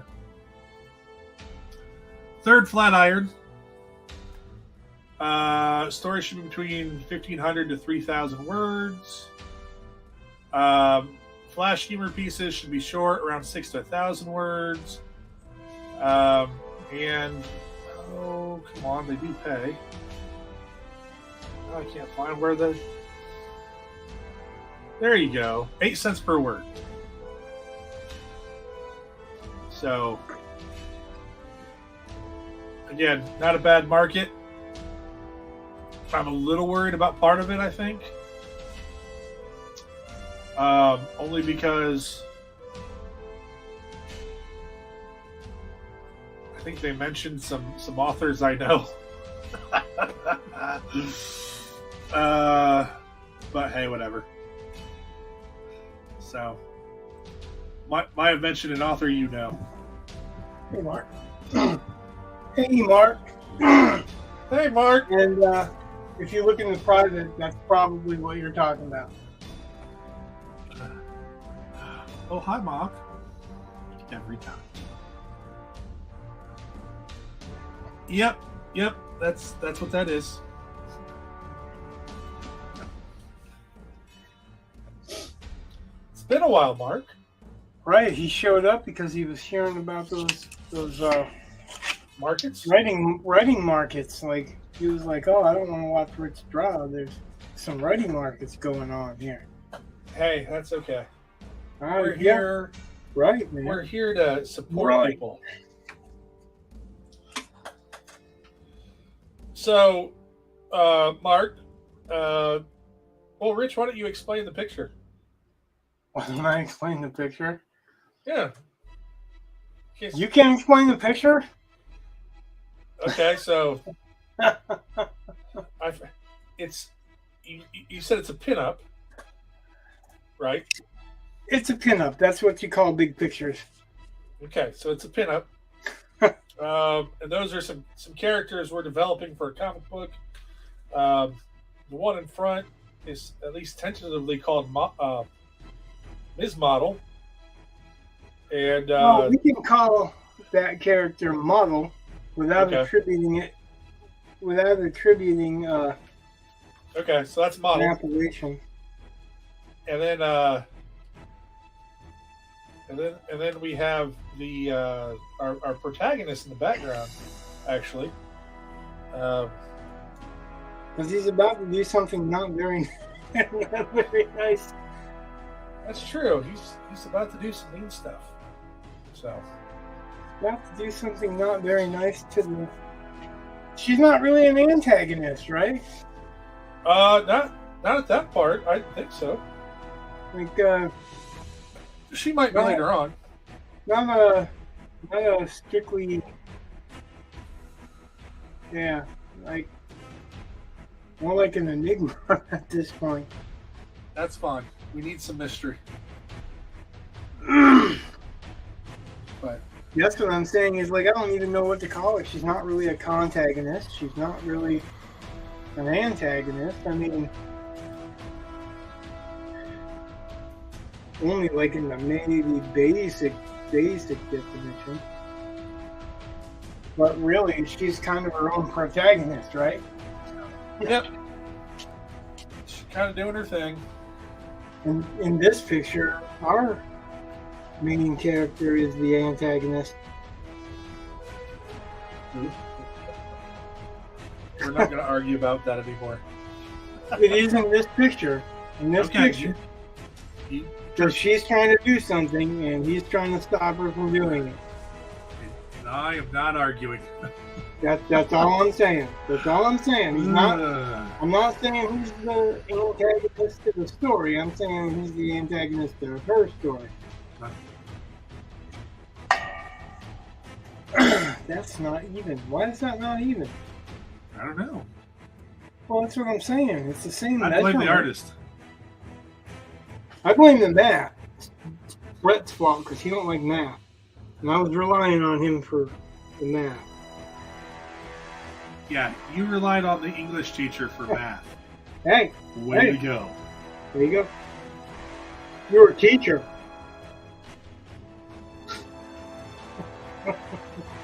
I'm not a teacher.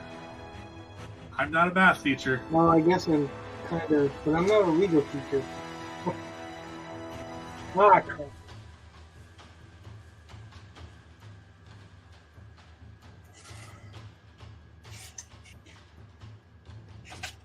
How far above that line is that one? Really? Huh?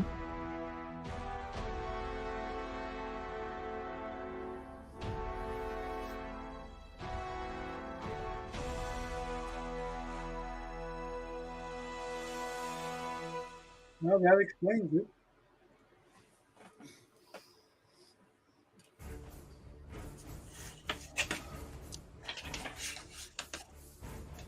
So this this ruler bends. There's a bend in it, which I don't know why, but there is. I guess they don't. I guess they don't consider it as important when it's made for fabric. Well, mm.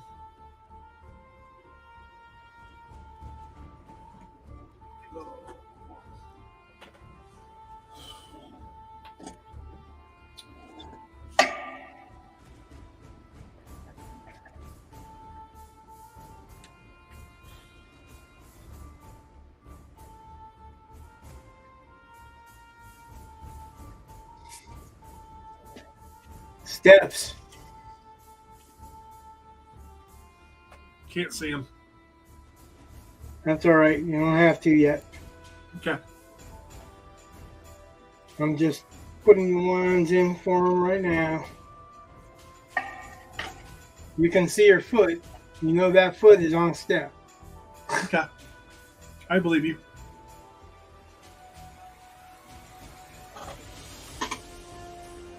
Okay, well, that's all that matters, Well, I can't fathom why you would lie, so. right? I try not to.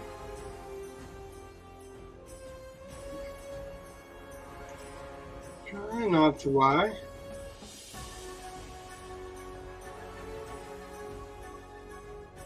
Unless I'm writing fiction.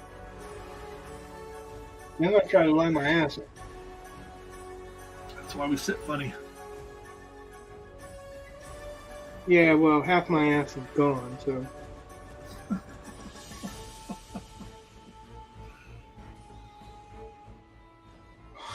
Alright, half of one ass cheek's going.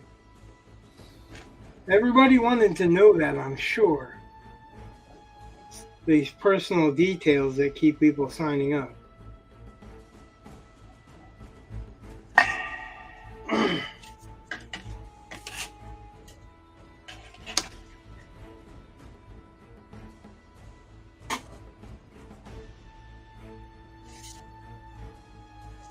Alright, so if that's 2, then this should be 1.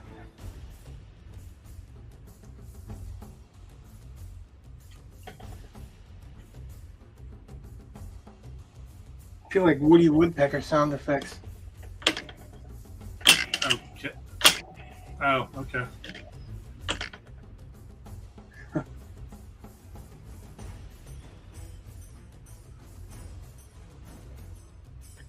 You ever see the movie Raising Arizona I have not. with Nicolas Cage and Yeah, I know what it is. Huh? I know what it is. I just, You haven't? That's oh, that's surprising, I guess. it just never seemed interesting to me. Oh, it's a comedy, so Yeah, I just, it's a uh, well. Okay, so I the reason that it prompted me was because I was listening to Nicolas Cage talk about his most iconic roles, and he was talking about that role. okay. He said that what he tried hard to do was to be Woody Woodpecker because it was a comedy, and it's kind of really physical comedy.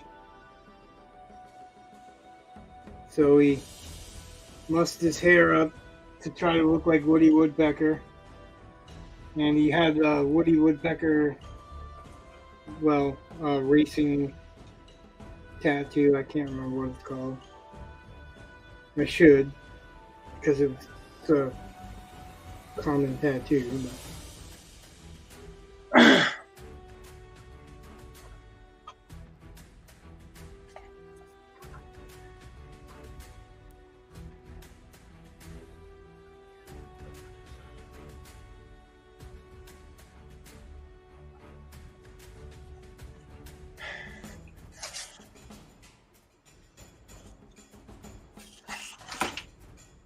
But Seems like I'm doing more repair work on this than actual work on this. Okay. Yeah, you don't have to care.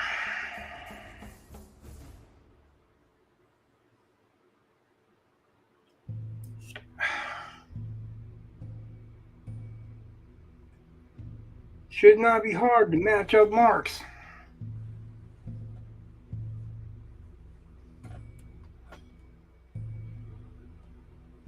Yet, somehow, they're not matching up.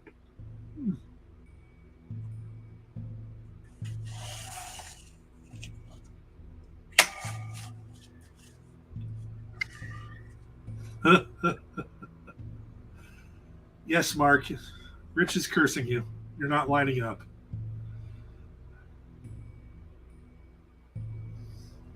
Right. No, I think he's talking about you personally.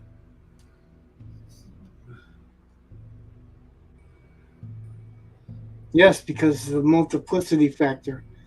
Yeah. There's more than one mark.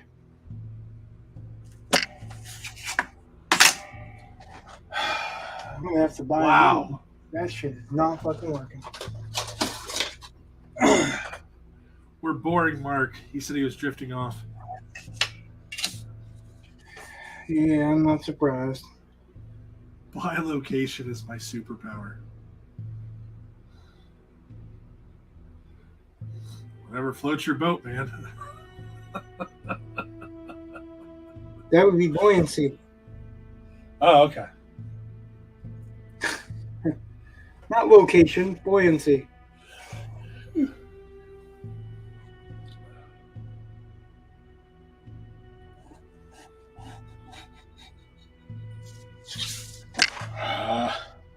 I'm gonna give up.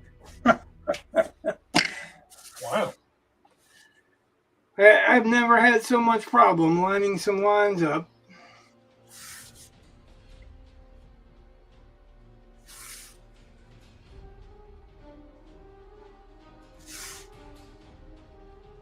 Some saints were known for bilocation, huh? What the hell? Padre Pio for one. Okay.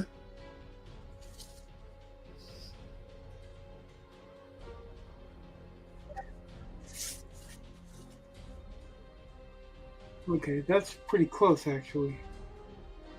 Why does it look so far off?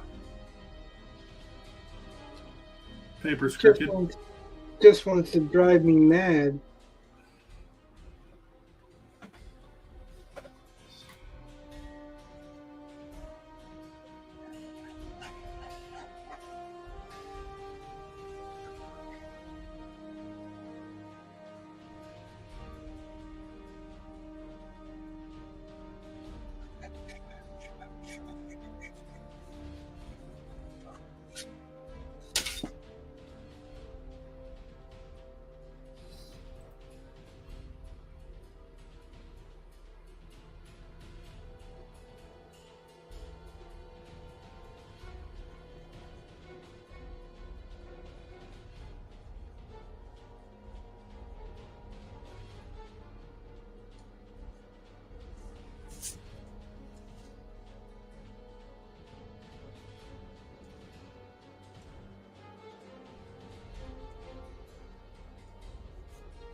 What you doing, Rich? Math. Oh, long division, short division, medium division. Crap.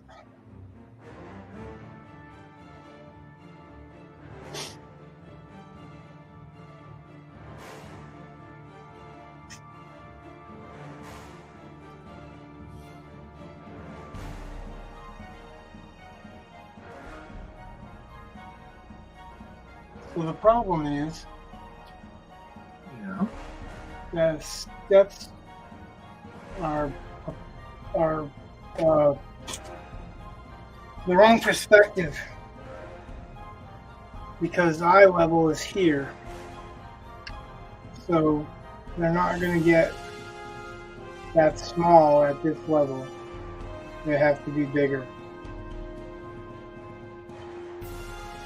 Okay.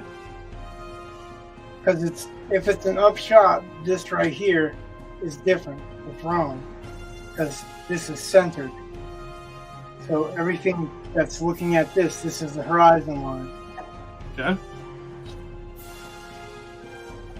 So everything below the horizon line, the simple rule of thumb, and you should know, everything below the horizon line you see the top of.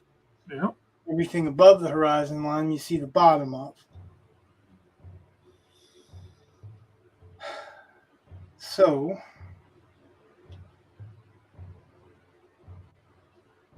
you see the top of the steps if they're steps.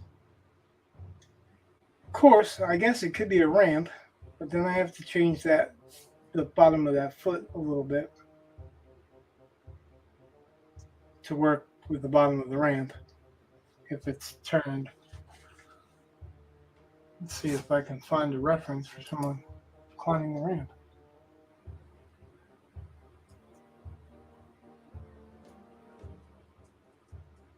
Probably not. They're probably going to be face up or face down.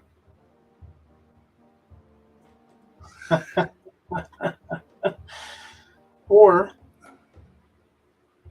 they're not going to show their feet.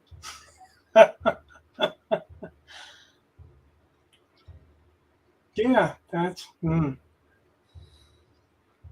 So I type in a reference or I type in a search for climbing a ramp, right? Yeah. And I get a bunch of dogs climbing ramps into trunks. Oh. Or some people standing the way I need them to stand, but no feet.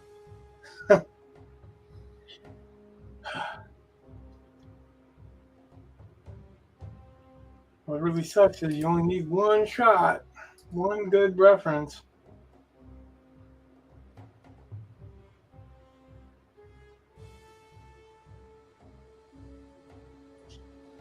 There's the bug.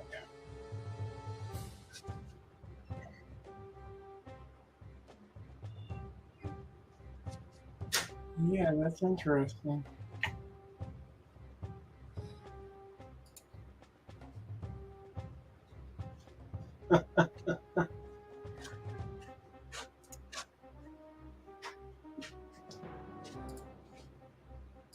My original thought was a ramp, but oh, that does work. All right, cool, cool. You know, if there wasn't the pressure of me being online drawing in front of everybody, Yeah. this would have been a non-issue the whole time. Why is that? Well, because I would have taken the time instead of feeling like I've, got to do something by a certain time.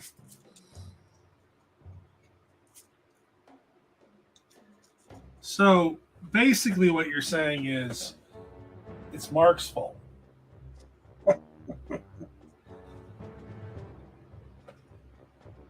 That's just going to be my general response to anything. Oh, that's all right, because, like one of my co-mods is waiting for me to get on a different channel so he can call me Boo. So he can call you Boo? Yeah, because he's got a warped sense of humor. Oh, okay. You know this person. Oh, okay. Or at least you know this person through this channel. Okay.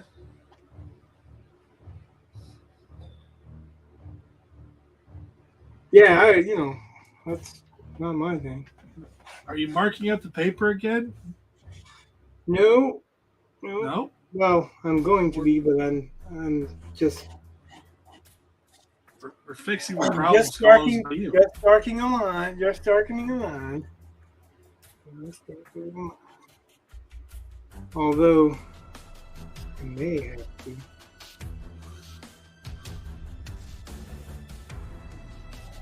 May have to take a measurement. See what you did.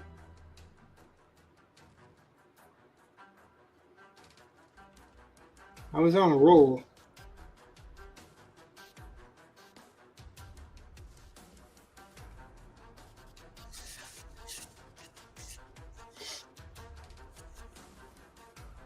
Actually, I need a bigger one. Ugh.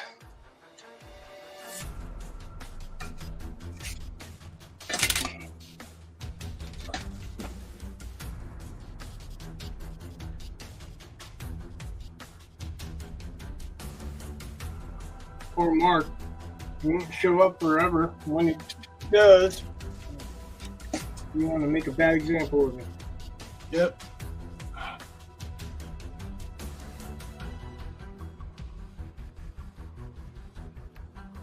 I'd like to see Mark get a chance to get back to writing, really. Yeah. Sacrifices a lot of his time to help other people out.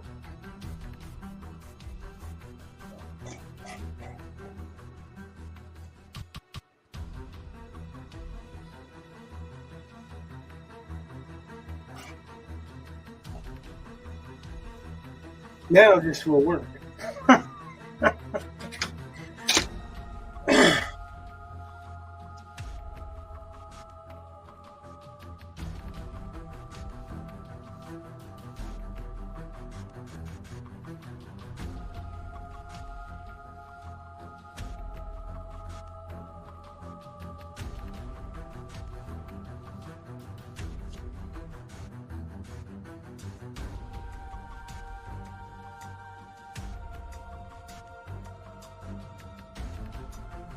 See, this is the slow, boring times because nobody's talking.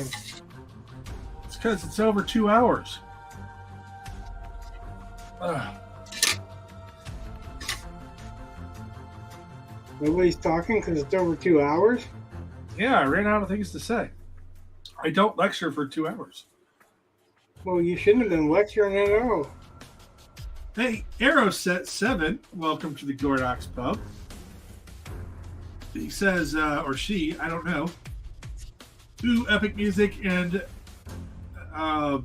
in a sketch. I don't know what that means. Okay.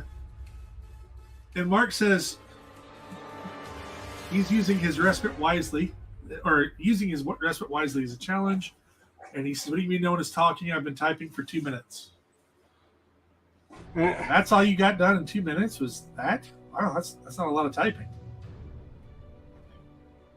Just saying. Hey, some people type faster than others. Stephen King does it with one finger at a time. Arrow said that the drinks are never ending as long as your imagination is good.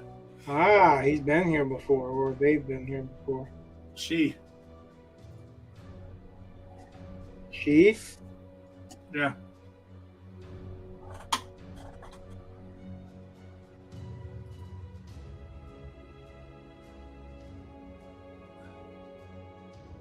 Okay, Mark did have a few more lines. Okay. I guess. What's that? Oh, I did miss a few lines. Oh, what do you mean no one's talking? Yeah, I said that. Ah.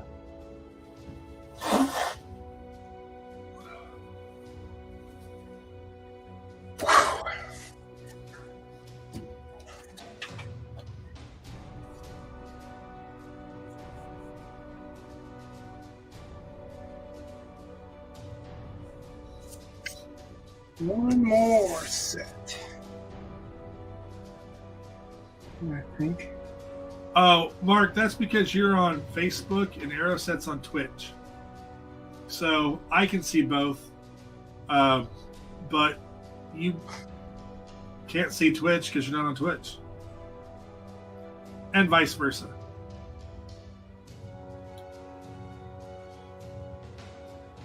Yep, you're only on the YouTube.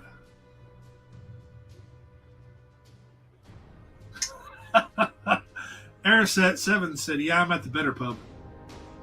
At the better pub. So I don't know what Rich's the work- better pub is. What's the better pub? Arrow said, what's the art being made today? So we are working on, or Rich is working on, a pinup of some comic book characters that we're developing for our own comic book. So in the front is Model. She's cool. Her name is Model. Model. Like M-O-T-T-L-E. model leaves or model colors. Hues. Something, yeah. Yeah. And then our guy Shepard in the back. Yeah, Model. And then our guy in the back, we just have a name for him being Shepard. Yeah, they're both badasses. In their own different badass way. Yeah, so I'm in charge of writing more of it, and Rich is in charge of drawing it because he's the one that actually practiced for, his entire adult life. So his artwork is a lot faster and better than mine. I don't know about faster. Oh, I do. right now. Yeah, Okay, tonight's been a little slow. Still, don't feel very fast right now. But yeah, the idea is that we are creating all of this on stream, or at least large hunks of it on stream. Yeah, most of it. The idea is to create most of it on stream anyway, right? Yeah. So that people can see the whole process. What?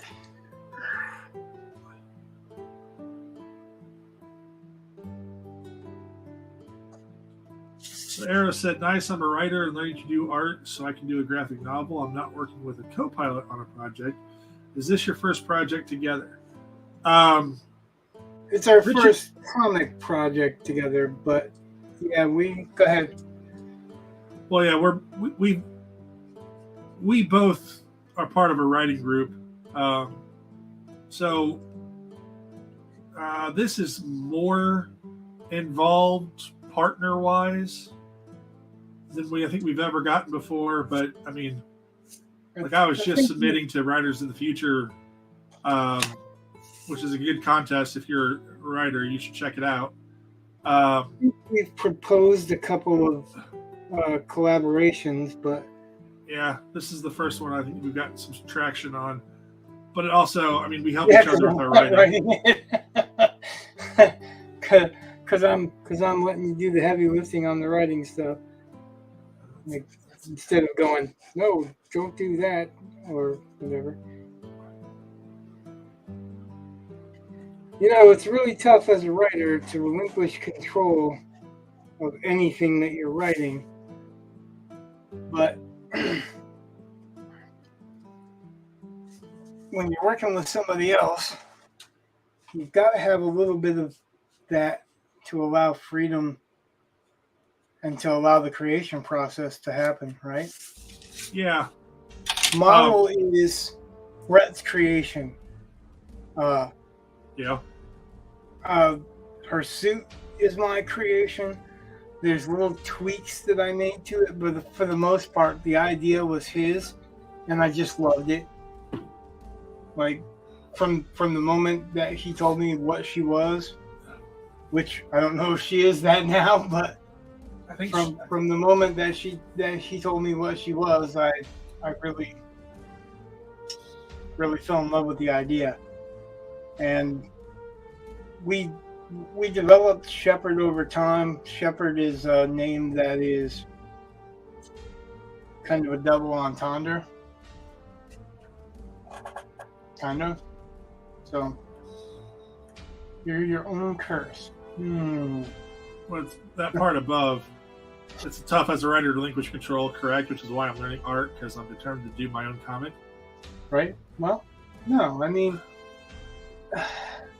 so it depends on how you approach it. I think. I'm actually just starting a collaboration writing wise with another writer, and well, thank you.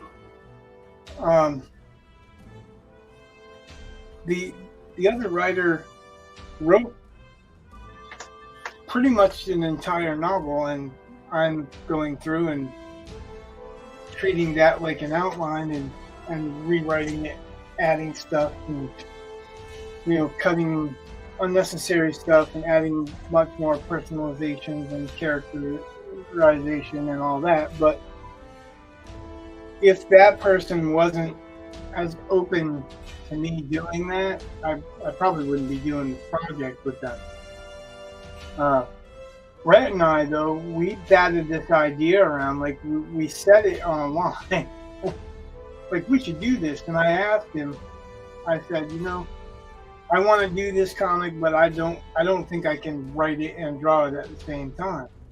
And I like Brett's writing. Like he said, we've been not co-writers, but we've been in the same writing group for a long time. And so I knew that I liked his style and I like his ideas, and I feel like he writes a fun story most of the time. So that's what I wanted to get into this, because it's a post-apocalyptic story, and if we could add a little bit of fun elements to it, I think that would make it a better story. How do I find interpreting other people's ideas? You find it difficult trying to represent their idea accurately.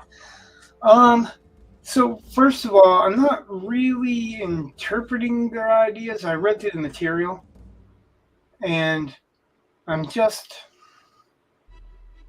I don't know, maybe reimagining a little bit, but for the most part, I'm just taking their ideas and putting it through a lens. Like, the writing was distant. It was, I guess distance is the best explanation.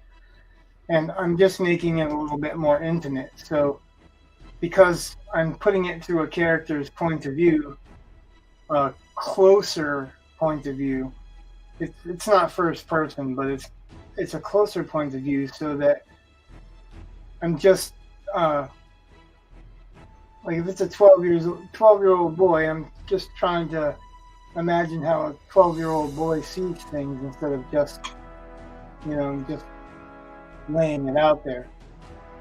And he did a good enough job telling the story. There is a good story arc there.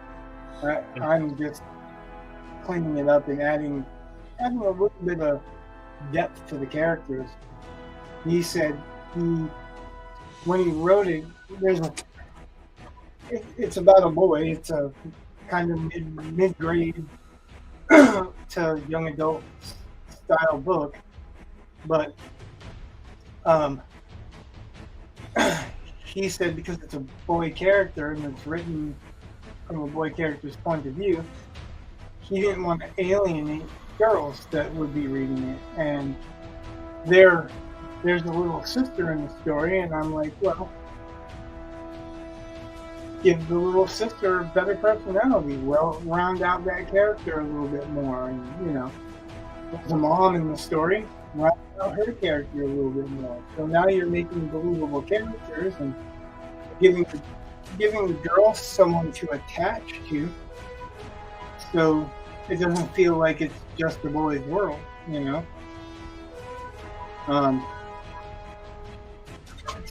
just that I had a different approach, but it's his story. It's really whatever happens, whatever the main major things are that happen, are his. Mine are either little deviances in the story to add character, or to strengthen some of the side characters. Does that make sense? I mean, like I'm not rewriting his story, even though he said he loves to watch me reimagine it. I'm still telling his story. It's like it's his story. But it's fun to play in somebody else's sandbox.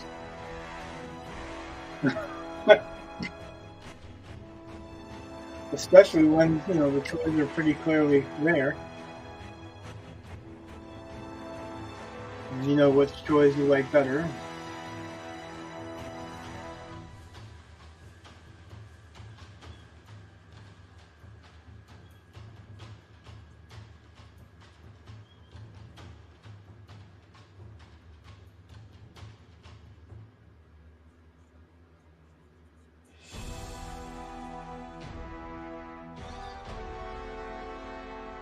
Oh, well, here, let me fix that for you. What's that? Oh, Oh, music's yeah, too because loud. sometimes I talk lower, and sometimes I don't know. The music is lower to us than it is to you. Like I don't hear it as loud as other people, so I try to turn it down a quarter of the way or more.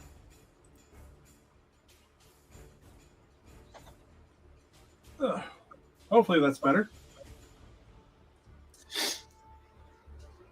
Brad, have you collaborated?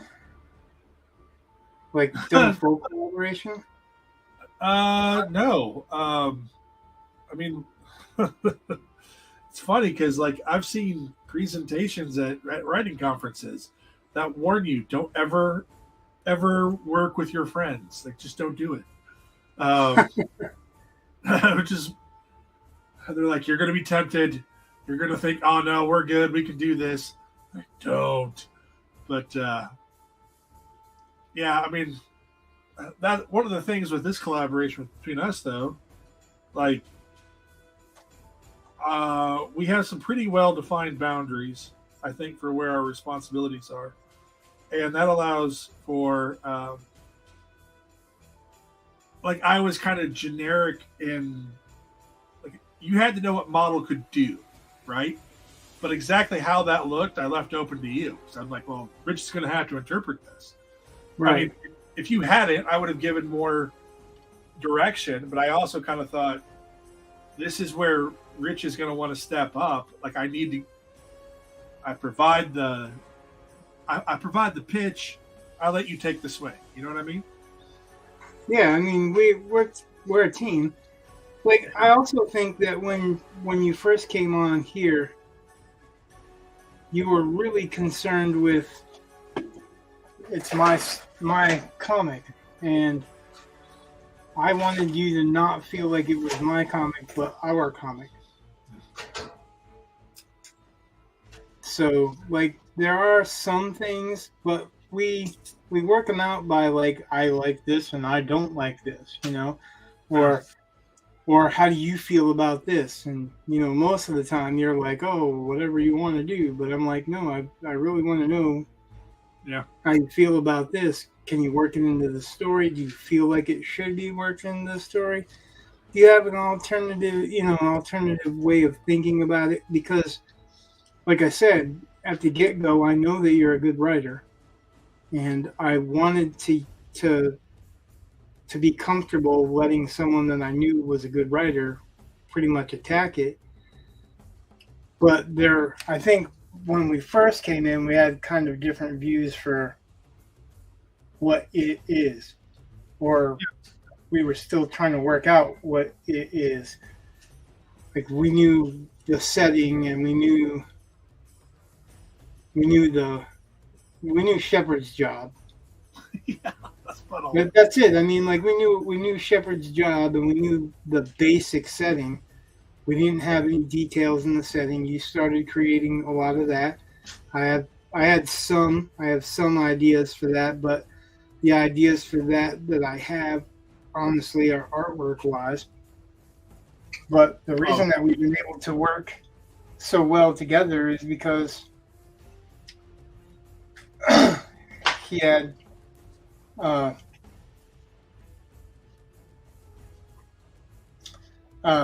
he had pretty clear visions once he started of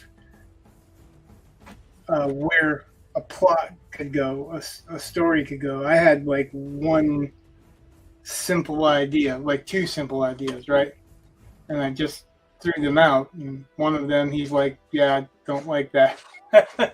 Like, I don't like that. The beginning that I wanted, he's like, "No, I don't like that. I don't want it to echo throughout the story or whatever." And I kind of wanted it to begin like a James Bond movie where they finish an assignment and that assignment leading into the next one. And he didn't want to have that assignment too much like the assignment that it's going to lead into. So he gave me an excellent alternative. So,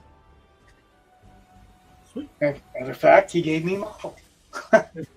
Marvel was the alternative. Mark said, since he's the only one on YouTube, I've only collaborated once, and I think my partner just didn't have the heart to assert himself over my ideas. The project wound up stalling, finished one draft, but it had a lot of pseudo plots. We talked about collaborating once. Yeah, we're on YouTube. We're on YouTube and Twitch. Yeah, we're simultaneously broadcasting. Sounds technically superior. The YouTube name is at the top of the channel. It's what it says at the top of the channel. Oh yeah, the Gordox Pub on YouTube. Yep, the Gordox Pub. Yep.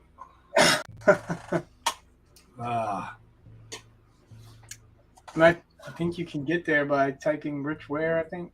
Anyway, still, it's like YouTube's / Rich Ware or something like that. But you can get there by doing a search for the Gordox Pub because that's the channel name now.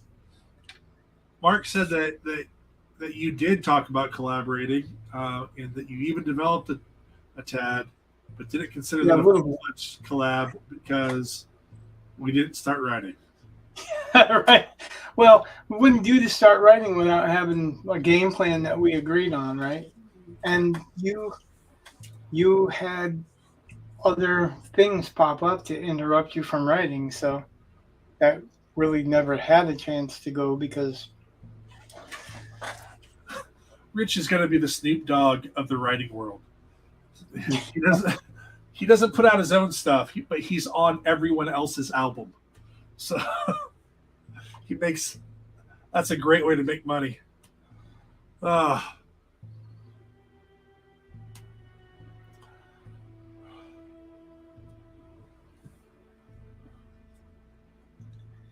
think my wife would laugh the hardest if she heard what you just said. Well, it's just you were talking about with Mark collaborating, and you have your new friend. I really like collaborating. Like I like the idea of bouncing ideas around. Oh, and it's like an atelier for writers. You know what I mean? Yeah. Like if you're all in the same room writing stuff, and you get stuck for something, you look up and you go, "Hey, this is a situation. How do we get out of it?" And then somebody gives you an idea, right?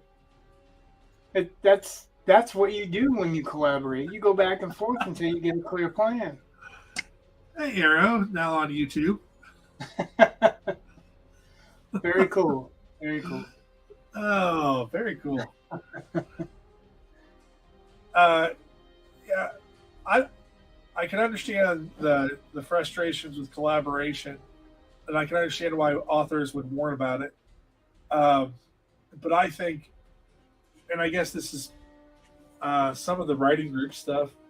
Rich and I have taken several classes together too, And it helps to have that partner. It helps to, like, like with that first thing we did with John Brown, and getting to have him walk through his process and all that stuff, and paired up there, that worked really well, and it helped me understand it. It helped you understand. I mean, Yeah, because like what I didn't understand or what I thought was one thing that wasn't necessarily right, you understood, and vice versa. yeah, and so being able to bounce ideas off of each other tends to work. Um, I I don't know how people get along without a writing group. Yeah, right. It's definitely not easy. Or like Imagine toxic ones. That's even worse. Yeah, yeah. There is that. I mean, I think the trick is that if you're in a writing group that everyone tells you how to write your story, like how your story should be told, or what should happen in your story. I think that's not good. I think that's the first sign that it's not good. Because if they're trying to tell you that you're basically never writing the right thing, or whatever your ideas are, if they're canceling your ideas or trying to force their ideas on you, like making a suggestion or showing you an example of what they think example-wise that would help, like in the construction of your story or in the viewpoint or specific mechanics, story mechanics. That's one thing. But if you're actually trying to retell the story, then they're doing the wrong thing. That's not an encouraging writing group. That's somebody trying to force themselves or force their way into your story. Yep. And then they don't want to take credit for all the stuff you do. It is one thing to have somebody go, yeah, right. There are those people that they say one thing to you, and then if you're a success after that, then that one thing made the difference. Yeah. Or something. There's an inside joke here because we're talking about a supposed mentor that we do not name, but has a very big habit of taking credit for everything that anyone writes. Patting himself on the back, to the point where he needs an automaton to do it. That's all right. I mean, some people find them useful. We just don't. But right, I think there's a lot of people I said before that have a good heart and they want to help. Yeah. But some people don't understand that helping is not rewriting your story. Like, if you have a dragon in your story and someone tells you can't have a dragon in your story, they're wrong. Yeah. They're wrong. It's going to be... Unless you're writing a biopic of Winston Churchill. Well... I don't think there should be no dragons there. Maybe. We don't know. We don't know if he chased them. Okay. So, what I'm saying is, if somebody's trying to tell you that you can't do something just based on their dislike of that, that's what I'm saying. The problem that you might get with a dragon is that so many people have written about dragons that it's very hard to write something that feels original. So it's cliche. So it's, people recommend that you don't jump into something cliche because it's going to have a hard time selling and not looking like a copy of something else. That said, you can do a dragon anywhere you want to. Naomi Novik proved that you can mix Her Majesty's ships in the Age of Sail with dragons. So it's just a matter of you being clever and putting your own twist on it, or showing it through a lens of a character that most people wouldn't have. Let's see. Helping is respecting the process. Yeah, like process, I would love somebody to tell me their process. I might glean a lot of stuff from somebody else's process. That's what we were talking about, or what Brett was mentioning with John Brown. It was his process that got us thinking, and his process is not unlike some of the other writers around him, but it was nothing like what we were doing. Right. It was new to us. Well, and like in the writers community, and if you're a writer, you've heard this, there are pantsers, or gardeners, as George R.R. Martin likes to call them, and plotters, or architects, like George R.R. Martin likes to call them. And as Brandon Sanderson likes to say, which I agree with 100%, most people fall in between those.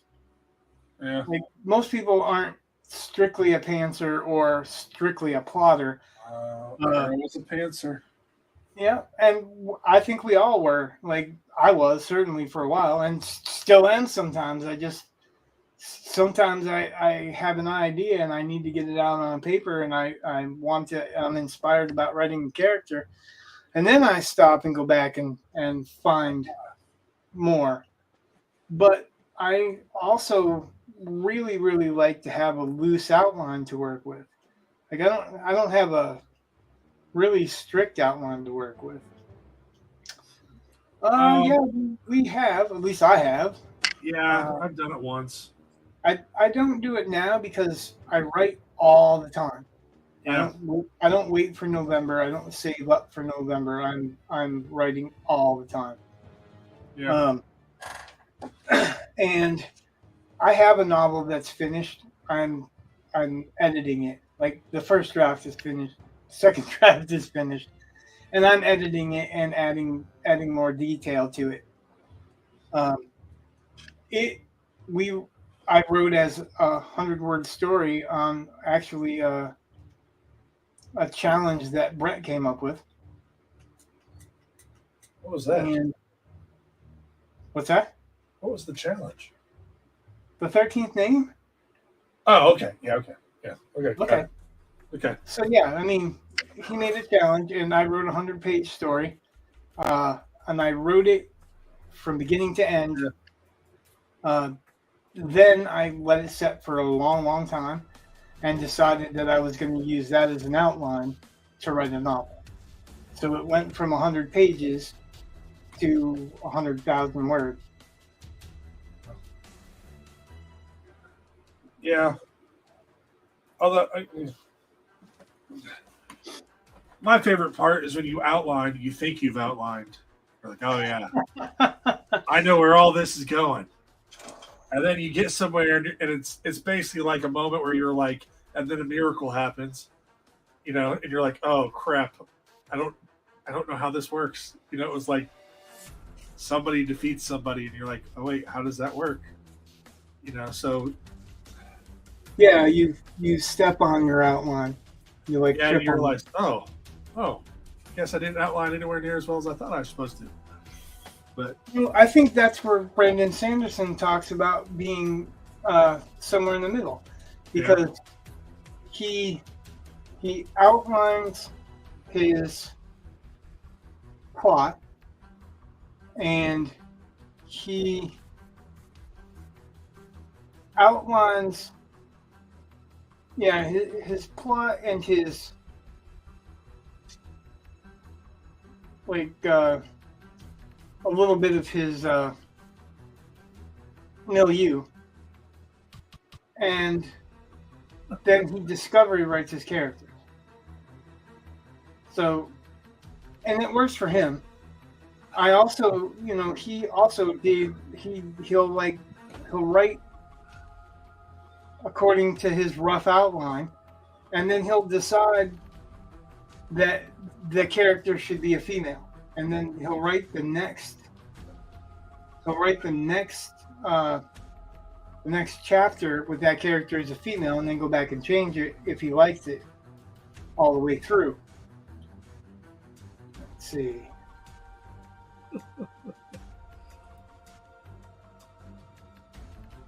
Oh, mystery. He's trying to put some mystery in everything. Mysteries are onion plot. They are best told as onion plot. And mysteries and really good spy thrillers. So there's a core secret that everybody wants to cover up, the killer, the whatever secret is, and then you layer it by figuring out how each cover-up covers the former part up. Instead of you writing it forward, you plot it backwards. That's tricky. I was trying to plot backwards. How about Maker's Mark?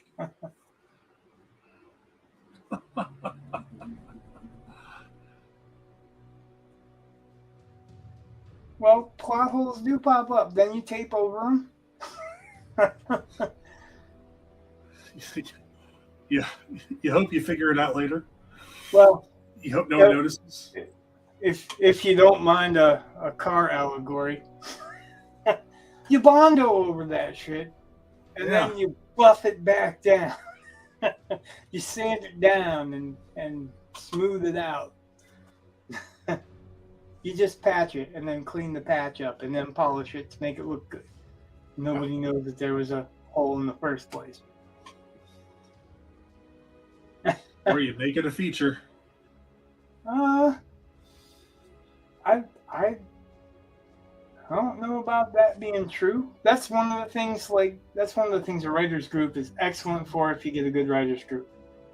That you can say, here's my plot hole. This is the problem, and then you'll get 4 or 5 different opinions, or 3, or however many you got, and then you could see what works for you out of them. But they're coming at it from a different direction, so it's most helpful not to be buried in somebody else's, or not to be buried in your own mind. You have somewhere to step out of it and view it from a distance from. It's like when you're drawing and you know there's a problem, but you just can't identify the problem. You either walk away for a couple of minutes, or you can turn the picture upside down so you have a different view of it. Both are effective.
Worst writing trope I've broken.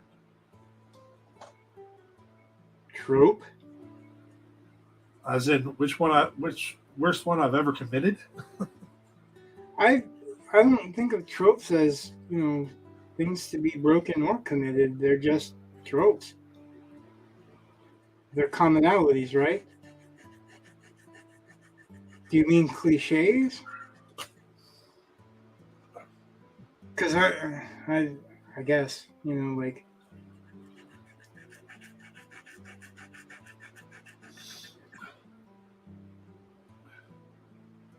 Oh, she wrote it, and then it was a dream story. Okay. Oh. Funny enough, I wrote a story relatively recently. Part of that factored in to. I mean, it was like a key feature of it. Like, I took that head on and said and made that part of it. Like it can be done. I really do think so. I agree with Orson Scott Card. Any rule that you say can't be broken can be broken. Oh yeah. As soon as you say it can't be, it will be. Yeah, my novel that I'm editing is first person plural, and I've been told nobody's gonna buy that. Nobody's gonna be able to read that. And I've had a lot of people read it, and they had no problem with that. I've had a couple of people that had an issue with it, but most of the people, they don't have a problem with that. The problems are elsewhere.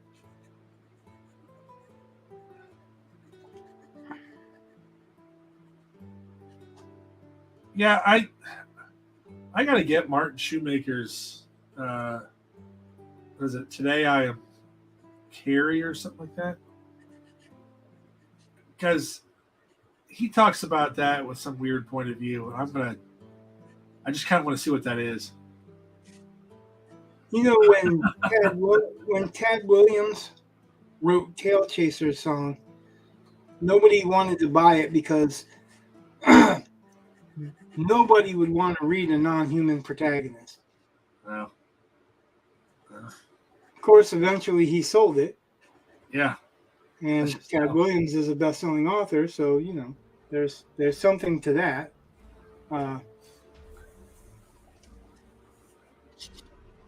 Arrow, I never say that a story is shit. I always say this was good writing practice. Plus, I've sold shit and made good money on that, and then some of the stuff that I thought was good couldn't sell. So, who knows? Yeah, so I think there's a real big note of truth to the fact that one person's trash is another's treasure. Yeah. Like, I've written stuff, like, so in all the things that I've done, like I've been a tattoo artist, and I've won a few awards. Like 194. But who's counting? That worked out. Anyway, some of the stuff that really won Best of Show and stuff like that, or some of the stuff that I've actually closed out categories and won first, second, and third place in certain categories. Some of those that competed like that, I never ever thought was going to be the winners. But you, like I said earlier, you miss 100% of the shots you don't take. Like, you can't win if you don't try. You can't succeed if you don't try. So some of the stories that, like, they come out, they're done, and then you put them out there, then some of them are going to be trash to you, but other people are going to love them. And Yeah. some of them that you're going to think is your best work, people are going to go, nah.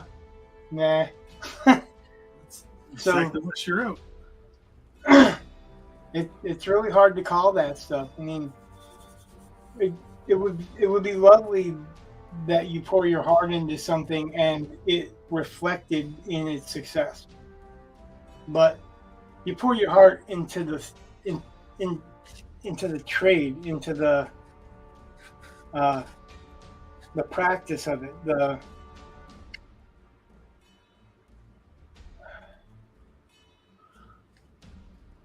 determination. Okay. You can't afford to marry one story, you know? Yeah. It's like Kevin J. Anderson gave me that bit of process. You know, whatever works for you, like you're doing it because you love to do it. Any writer knows that it doesn't pay to be a writer. Like for you to be that upper echelon of the million copy bestseller and all that, the odds of that are way lower than anybody wants to really know. You write because you love it, and the more you write, the more people will see it. I have an editor of a small press that buys a lot of what I write, and I do write for him probably before I just spread it out everywhere, because he has really bought everything that I love pretty much. Oh, hey, yeah, right. Good night, Mark. I'll actually probably see him in an hour for Wordle.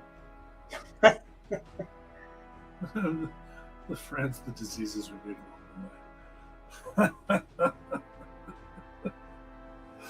Oh, that's tasty.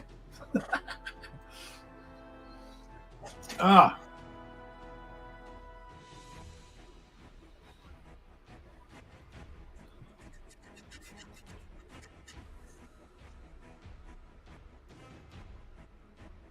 Mark said he'll probably hit the Wordle before completely blackout. Yeah.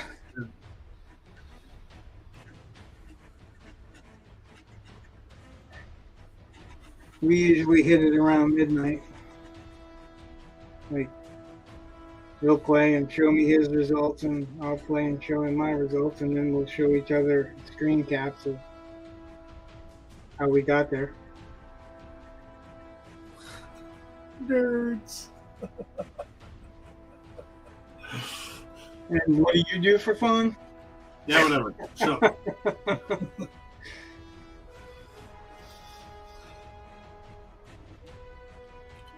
I'm usually doing it in between writing or reading a novel, or Yeah. all this is black. I could just put an X like that, but it doesn't look as good. Then I want to texture this stuff out, so everything is laid out. It's just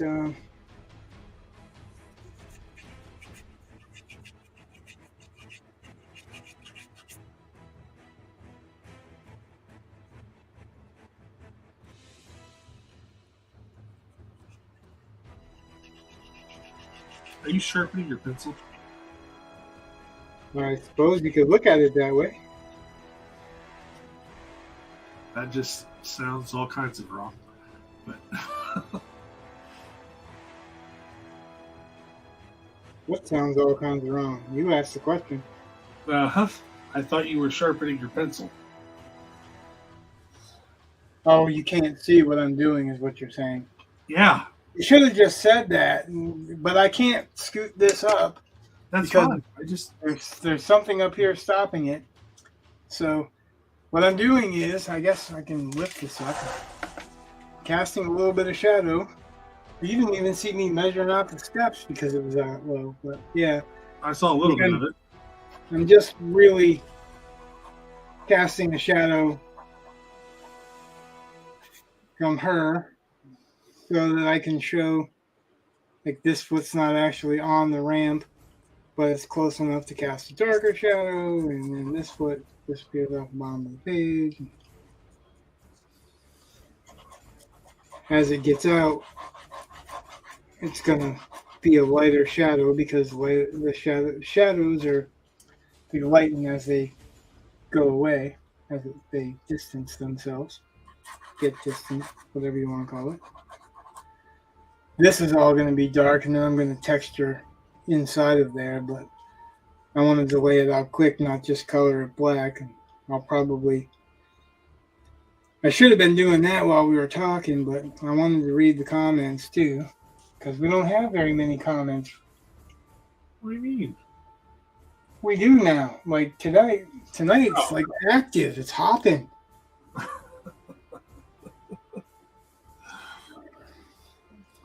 We had to have a writer pop in for it, is really what it is. There you go. I guess writer-artist too, right? Yeah. Are you still here? I'm chatty. You're welcome. Yeah, thank you. Thank you. Do you want to put a link to something? Like, do you have any artwork or whatever that you want to put a link to? Because we do put links in here. That obviously that would be easier on Twitch, but you're welcome to, and we love to share other artists and other writers' work. Yep. The ultimate goal is to help us all get where we're trying to get.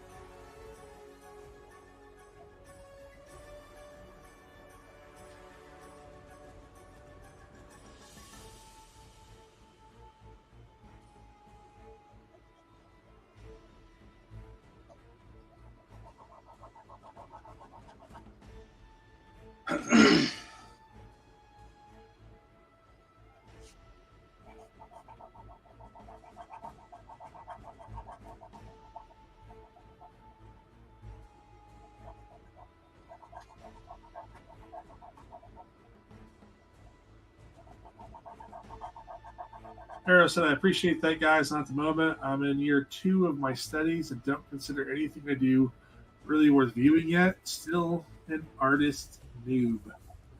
Oh, I guess that's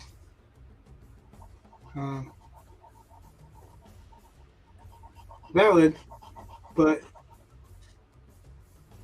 artists continually sell ourselves short. It's again, what you don't like may be the most cool thing we see all night, you know. Since she has a Twitch channel and she goes there to show her studies and talk shit. Hey, share if you want. Share that channel. That's the same. Wouldn't that just... Oh, yeah. I'm looking at... I'm dumb. It's because I can see both channels at once. So it's... like, isn't it just right there? For us, yeah, but not for them. Yeah, like, I'll check your channel out.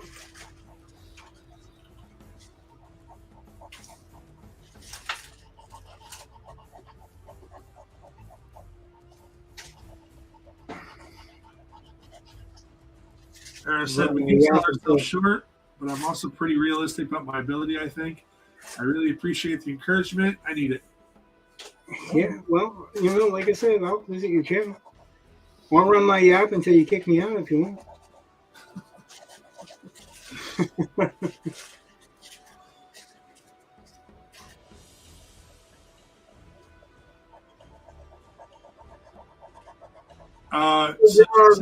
Where should I keep talking over each other? What were you saying? She wants to know where should she send her Twitch link, here on YouTube or at Rich's Twitch. Yeah, if you go to my Twitch, you can just post it. You should just be able to post it right there, like as a comment. Man, that was hard to Rich's Twitch. And like if you give me a follow on either one, like, and you have a channel on either one, I'll follow you back. And that'll make it easier for me to find you once the stream is done. But anyone who watches the stream and can see those comments, yeah, I'd love to help you out.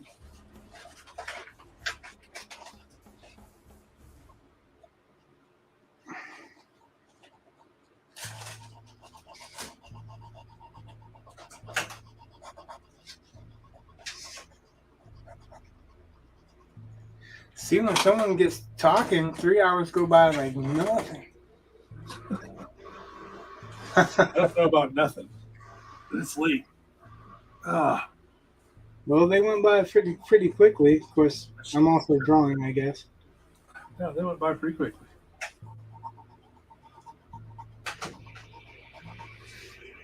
I'm just I gonna was conscious of time passing, and I looked up here and there, but like, if we'd have cut it off at an hour, we'd have never met her. It's not what I was saying. I was There saying we go. plan for the hour. And if we go long, it goes long. Yeah. So, thanks, Arrow. So, yeah. Actually, let me do this. There. Now it's on the stream Oh yeah, cool. because I had a brain. Well, you can actually. I don't know if you can because I can't from StreamYard, but you could copy and then paste it in. You can copy it on Twitch and then paste it in YouTube too if you want. Well, I mean, So that way the link is available on both sites. I was saying, Arrowset. Let's see. No, you're welcome to overload the chat. We got nothing to overload right now, and the more life we get in here, the more life will breed. So I was saying, in the information box below on YouTube, there's a link to Apex Writers Group, which that's David Farland, best-selling authors, writers group, and there's a lot of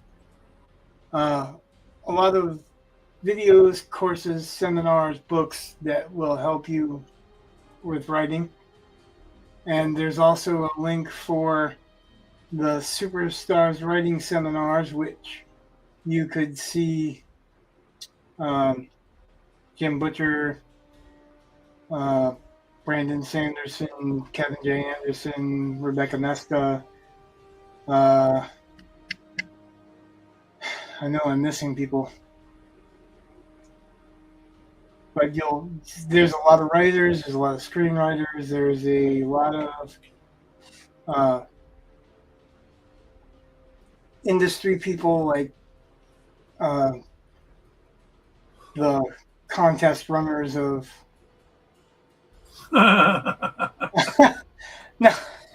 I'm not pitching you, just telling you there's links in the chat if you want to check them out for a later date. Like there's no set time, especially. Well, there is for the Superstars writing because they only do it once a year, but you'll have plenty of time to look. The Apex Writers Group, you can join at any time. Or not. I mean, right. I'm just saying they're not paid shills. We make no money for this. Yeah. But they're writers' resources that we both use. Well, I don't know if you used one through me, I guess. But like I was at the inaugural Superstars. Oh yeah.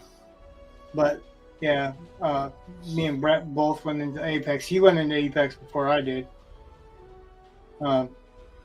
There's a lot of valuable information there.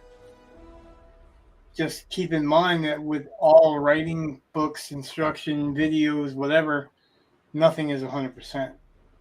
And have you seen Brandon Sanderson's?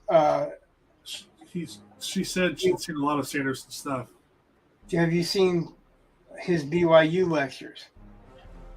If not, the third season that he did the BYU lectures is a really, really good season. And he had a couple of guest authors in there with him. But he divides character. Yep. Have you? Because I watched a few seasons of them. Yeah. I would. Yeah, the third one was the best for me. There was a couple of things in there that he mentioned that kind of changed my thinking, and it had a big effect on the way I write. Oh yeah, how was that master class with Neil Gaiman? What? She said she'd done the master class Yeah. with Neil Gaiman. The fake it till you make it guy. We took the Patterson one, right? I did. I think we both did. Did you? Yeah, I think. I didn't know you did. I did. I was actually really considering doing the Lee Child one. Huh. But I'm afraid that it's going to end up like the Patterson one. Era said that her all-time favorite writing book that blew her away, and is her Bible, is Lisa Cron's Story Genius. And she said she does take bits here and there, like you guys say. Yeah, I've read a lot of them. I think two of the best writing books I've ever read is Orson Scott Card's Character and Viewpoint, which actually, as a beginner, wasn't as strong. Even though it was strong, it wasn't as strong as it is now that I'm a little more advanced. And then the other one would be James Scott Bell's Plot and Structure, because he does a really good job of simplifying those techniques, and not only using his own work, but using like Dean Koontz's work and other authors that you recognize and probably normally read.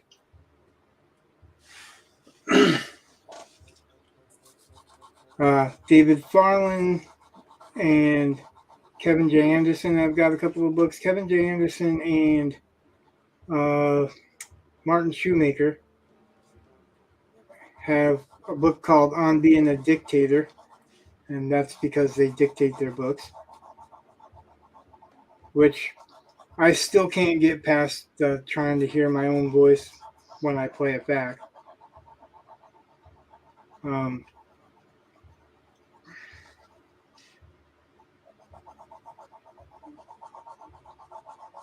I've read a number of books that really amount to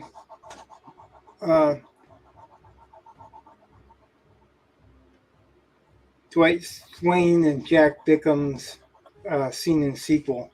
They're different people writing the same stuff. Arrow said she has 3 of his books. He's amazing. And then she said, have you done The Hero's Journey? So I hate The Hero's Journey.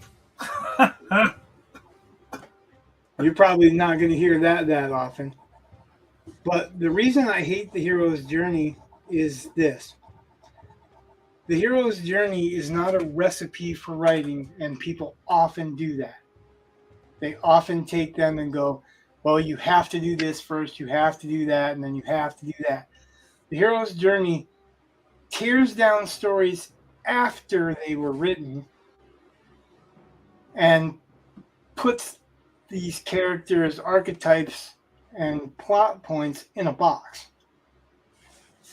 Not all of them fit in a box. David Farland actually points that out in the Apex Writers group, that there's the Onion plot, which doesn't fit in with the hero's journey. And then there's another plot called the cyclic plot, where, say, there's a shaman and she takes care of an orphan and raises this orphan, and this orphan goes out into the world, and then she has her experiences, and then she comes back, and the shaman that raised her dies, and she takes her place.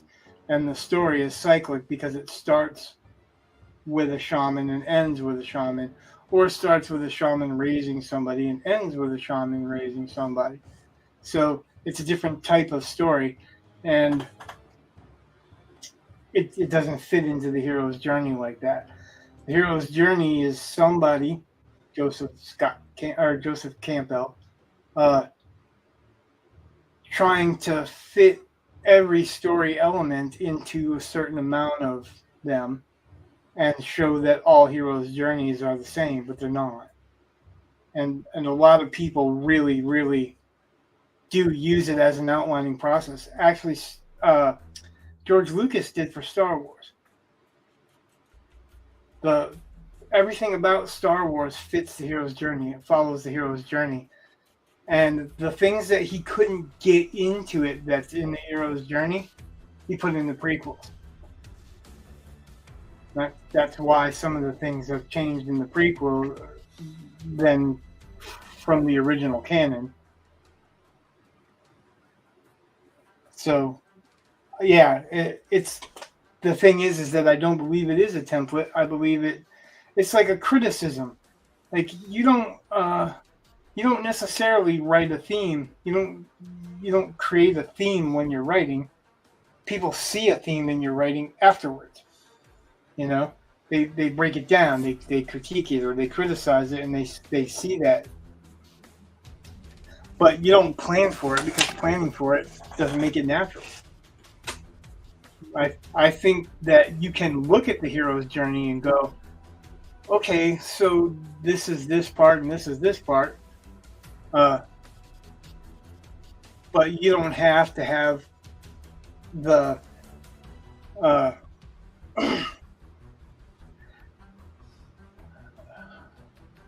I'm trying to break it down. Like the mentor, there are alternates to the mentor character. You don't have to necessarily have a mentor. You don't have to have the Dark Knight of failure or whatever it's called, but you do have to have near loss, or it appeared to be lost, or the all is lost moment, right? But then again, you don't have to, right? Because every time that you hear rules, like Orson Scott Card said, they're broken regularly. Every time there's a rule that everybody sticks behind, it breaks it. That rule, particularly when you say it has to get worse for the character and you can't just have a story that's good all the way through. He was like, yeah, I used to believe that, but I wrote a book that was all good all the way through. Like it just goes right for the main character all the way through. So it just depends on how it's told and what the point of the story is, right? Because stories reflect human behavior, the way we think, the way we feel, the way we act, loves, passions. That's what stories are about, right? Defining the human experience. Robert E. Howard, who I cut my teeth on, it was man versus technology, or the savage versus technology. Philip K. Dick always asks the question, what does it mean to be human? They don't necessarily fit into the same plots. Philip K. Dick's plots do not fit into the hero's journey, right? Where does Blade Runner fit into the hero's journey? Especially as the book Do Androids Dream of Electric Sheep, because not the movie, but the book, the whole book long, he's trying to get a repairman for an electronic sheep while he's doing his job. So there's complications, but there's no mentor, there's no farm boy beginning, there's no, there is a moment that you think all is lost, but he doesn't pull victory out of defeat.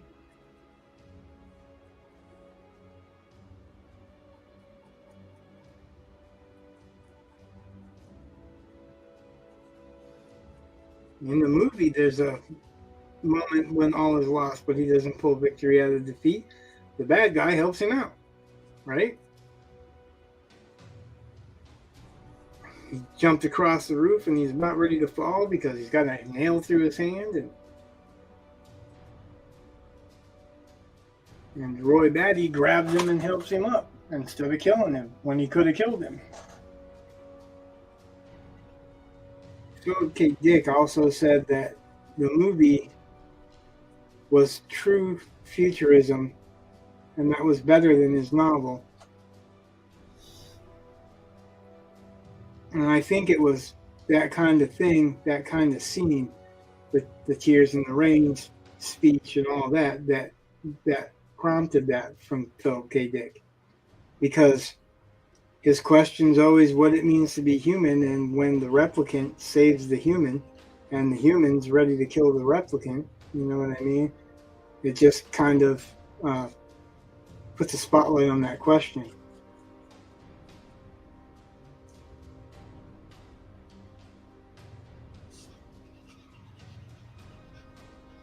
Can you tell who my favorite science fiction author is?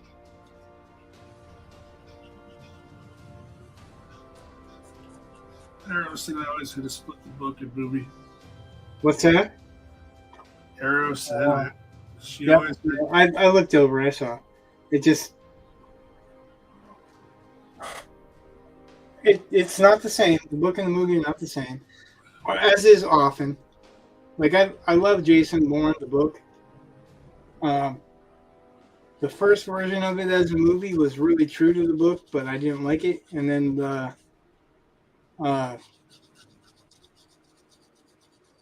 the newest version, the Matt Damon version, is not true to the book, but it's good. So I look at them as two different characters with a similar story, but the plot in the book is an onion plot. It's very, very deep. It takes 3 movies to explore the plot of the first book, and they change the plots of the second and third book completely. They have nothing to do with them. So, I mean, in a way, I agree that you separate them, but there are some things that should be or should stay true to the material. We've discussed it before. Like, I've seen movies, at least one, that were so much better than the book. Like, in my opinion, Children of Men. I love Children of Men as a science fiction movie. The book was miserable. That's all it was. It was miserable and just kept getting miserable. Was it? No, I was talking to somebody else, I guess, about it, that you don't want an irredeemable character, or a character that's unlikable, right? But Children of Men, in the movie, it changes the way that the main character's kid died. In the book, and it's not a spoiler because it's in the beginning of the book, he literally backs over his child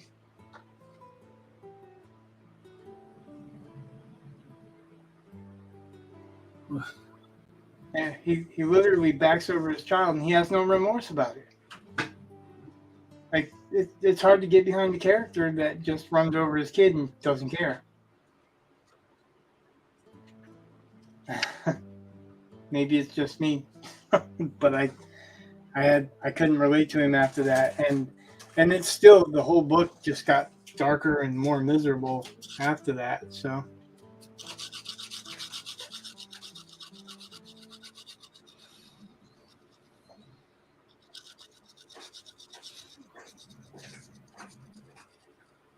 She asked if Yeah, you. The Road was miserable. Yeah. Okay, he read it. I read it after I wrote a story and I sold the story. It was a short story that once I'd published it, everybody was all like, "Oh, it's like The Road," and the only similarity to The Road was that it was a father and son in a post-apocalyptic time period, but it wasn't about. It was actually about saving the kid. My story. The father had a heart condition and he was dying, and there was no way to get medication.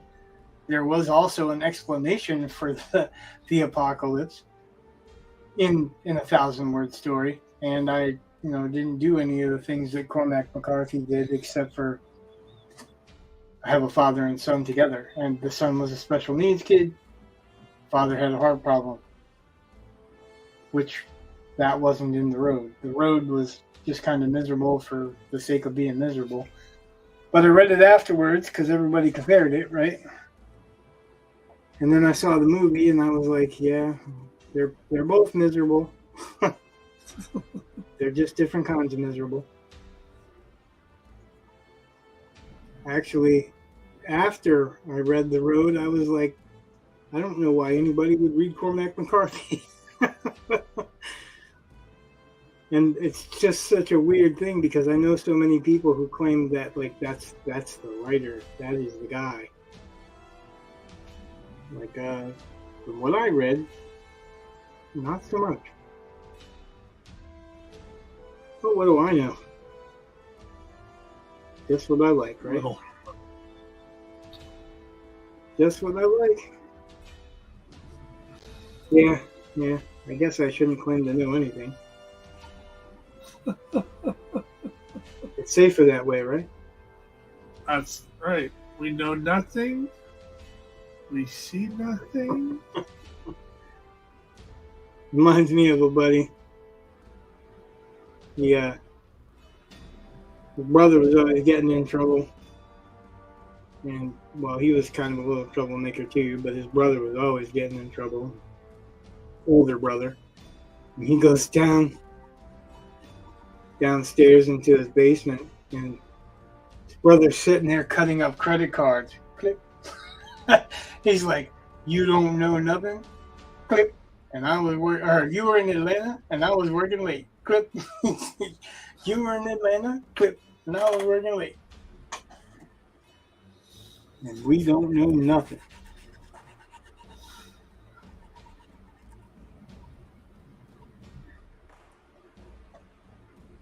Not that I recommend doing anything with credit cards that aren't yours, but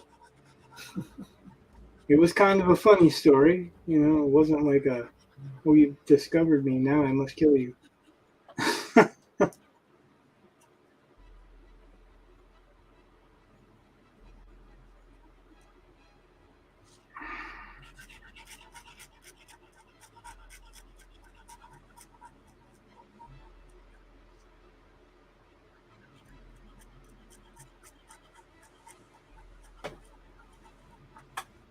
So, you said you were writing a mystery.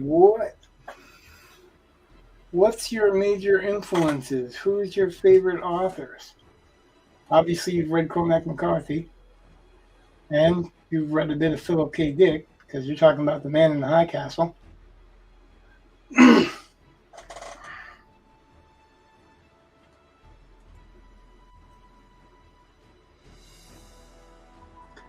Which has a totally different ending in the book. Though I gotta say, the Amazon Prime miniseries kind of added some flavor to it. I think it was pretty interesting. But like you said, you gotta see it as a different beast.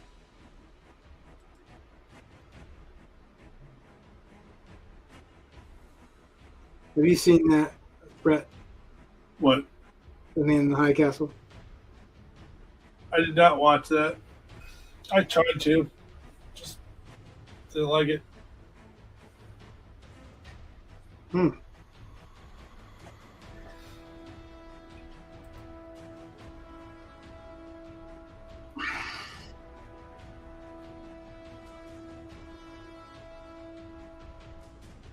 Arrow said she's read a lot of books, nothing specific. She finds herself more drawn to movie vibes because it's a visual medium, writing, drawing a supernatural thriller about cults, religion, and small town Illinois.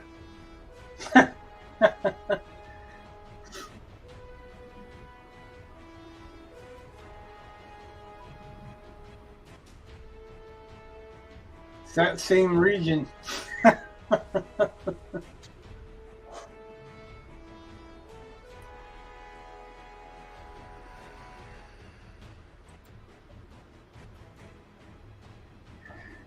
You don't have a favorite author?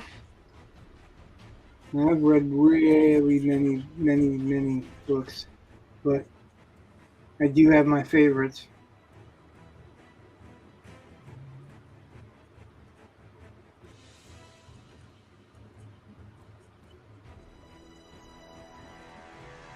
I love stupid, tropey horror flicks. They're my closet love, and I'm all up in that exorcism demon face. I love it.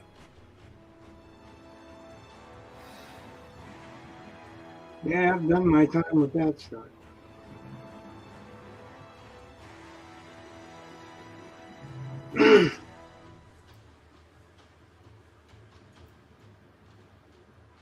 Used to write horror for a while. First attempt at a novel was a horror novel. Right now, her favorite author is Anne Fraser, Terry Pratchett, and Neil Gaiman. Oh. I don't think I've read Anne Fraser.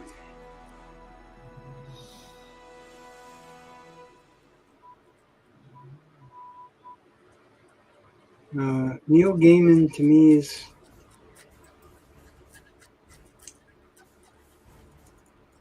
I don't know how to put this, but he writes around the same kind of stuff. Like, you're almost always going to find Norse gods and Lucifer in his stories.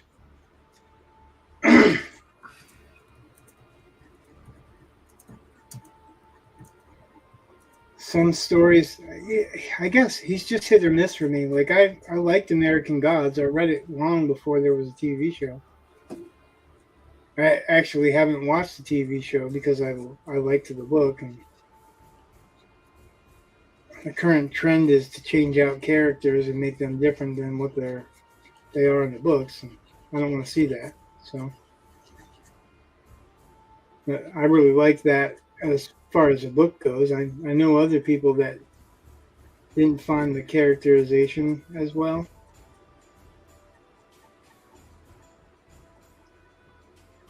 Like, Coraline was pretty good. I didn't really like the ocean at the end of the lane. Fell flat for me in a few places because I didn't believe certain actions that the protagonist took or certain restrictions.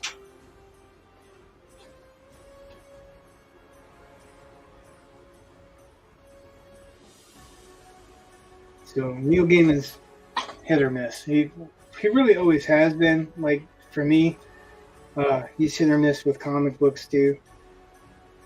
And like Sandman, some of them are hit, some of them are miss, just in the Sandman series for me. But I respect him, even though I don't necessarily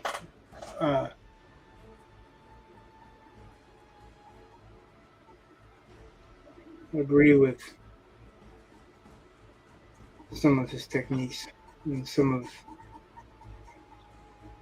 of his prose, I guess. Arrow said, I don't think I have favorite authors because I connect with the book, not the author, and an author's work can vary so wildly over their career. Oh, like, I would agree with that for the most part, but there are certain authors to me. Actually, Bernard Cornwell, if he puts out a book, I will actually put the book I'm reading down to read that book.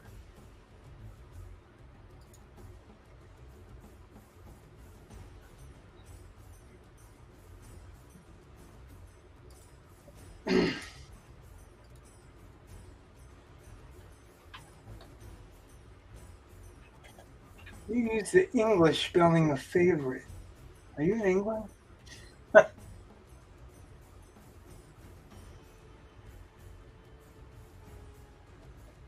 The Alchemist? Yeah, it was a quick read.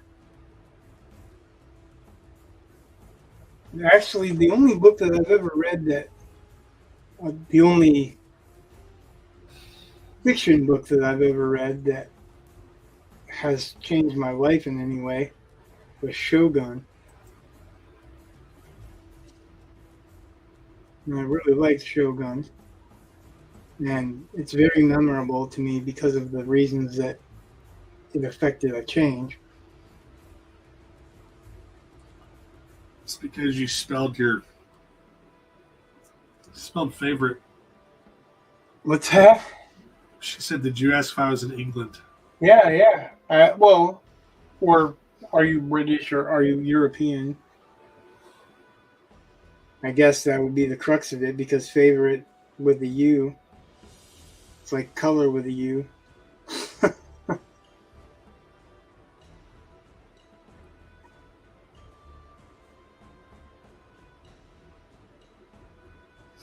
Convict English. What's that? Australia. Convict English. Oh well, yeah. Okay. It still comes from the same root. Like ours comes from that root too, but much earlier we've had a chance to victimize the language bit. All right. I know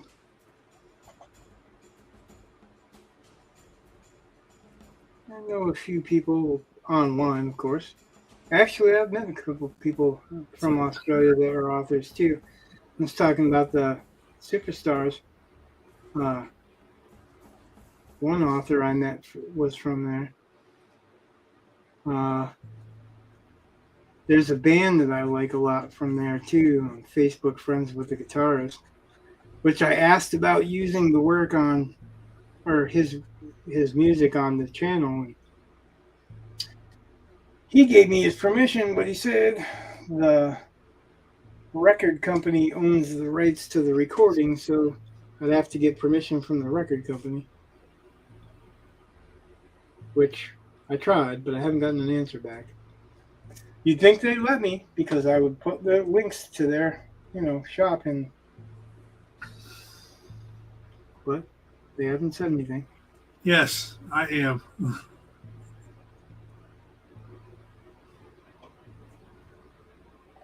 Yeah, he's going to turn into a pumpkin. He's a teacher. I'll be carved up. He's a teacher during the day, so.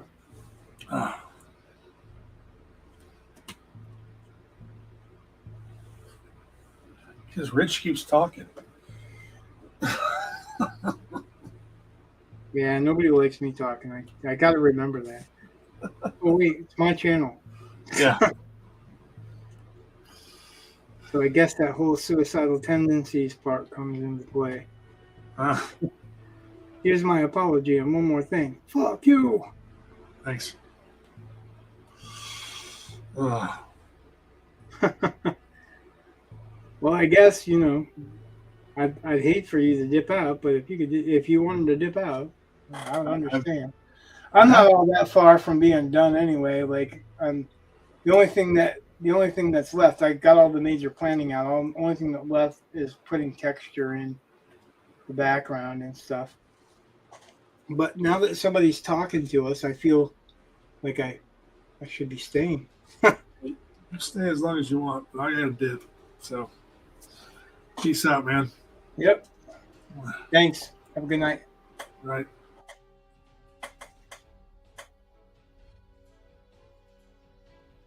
Why don't y'all go to bed? Well, I'm not tired. He's tired. Like I said, we don't have people normally hang out with us for very long. We have a few people that hang out at the start or they drift in and out, but no one that hangs out the whole way. So we're really appreciate to have you.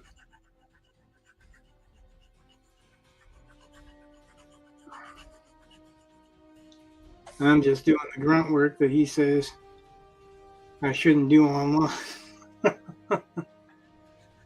You don't have to draw every bit on camera, but I kind of feel like I told everybody I'm going to do this online. So I should do some, bigger parts of it online.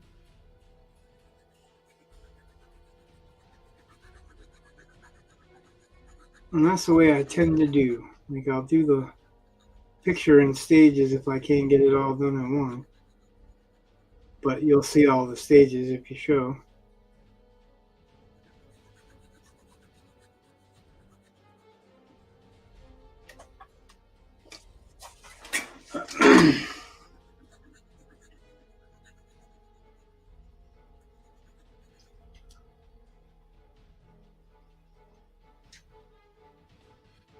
Do I stream often? Is that what you're asking?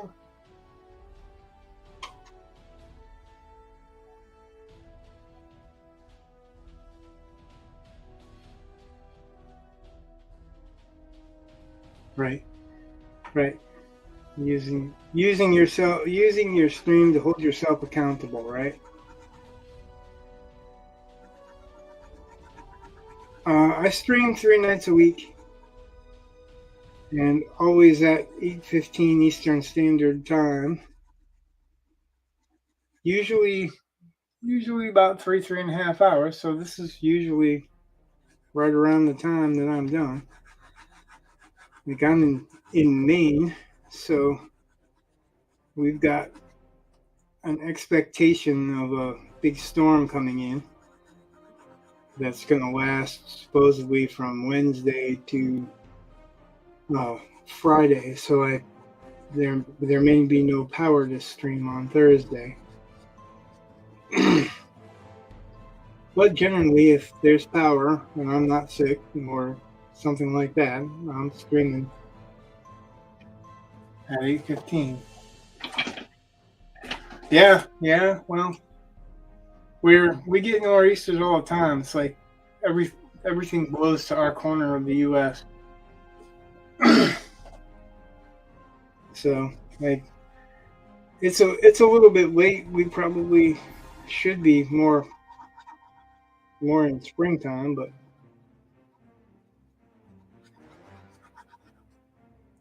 winter just didn't want to go without a bang or two. We had a power outage last Saturday too. That was a storm. That was really cold, and it was like more of an ice storm. It took down power lines, and there were a few people that suffered pretty bad for it, but we got our power back within 24 hours. Just was really cold for a little while there and really dark. I have a special needs kid that doesn't like the dark and doesn't like not having access to YouTube.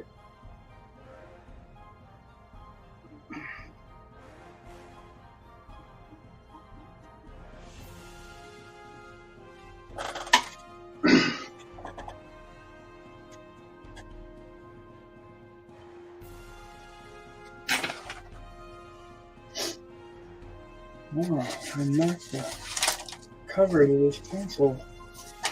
I don't know where it went. Oh, duh. I know where it went. I covered the eraser with it. All right. So, well, thank you. So you pronounce yourself Aeroset?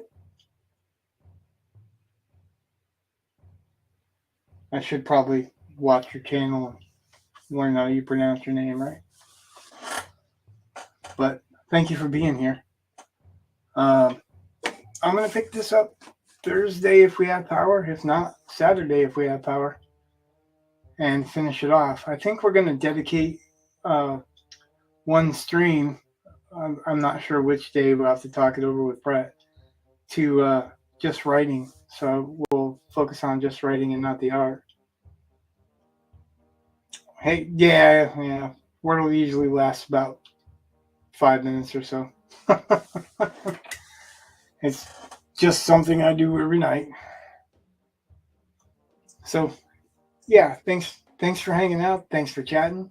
Thanks for your time. Thanks to everyone else that watched or popped in and out or liked or subscribed or followed or any of that. Good night.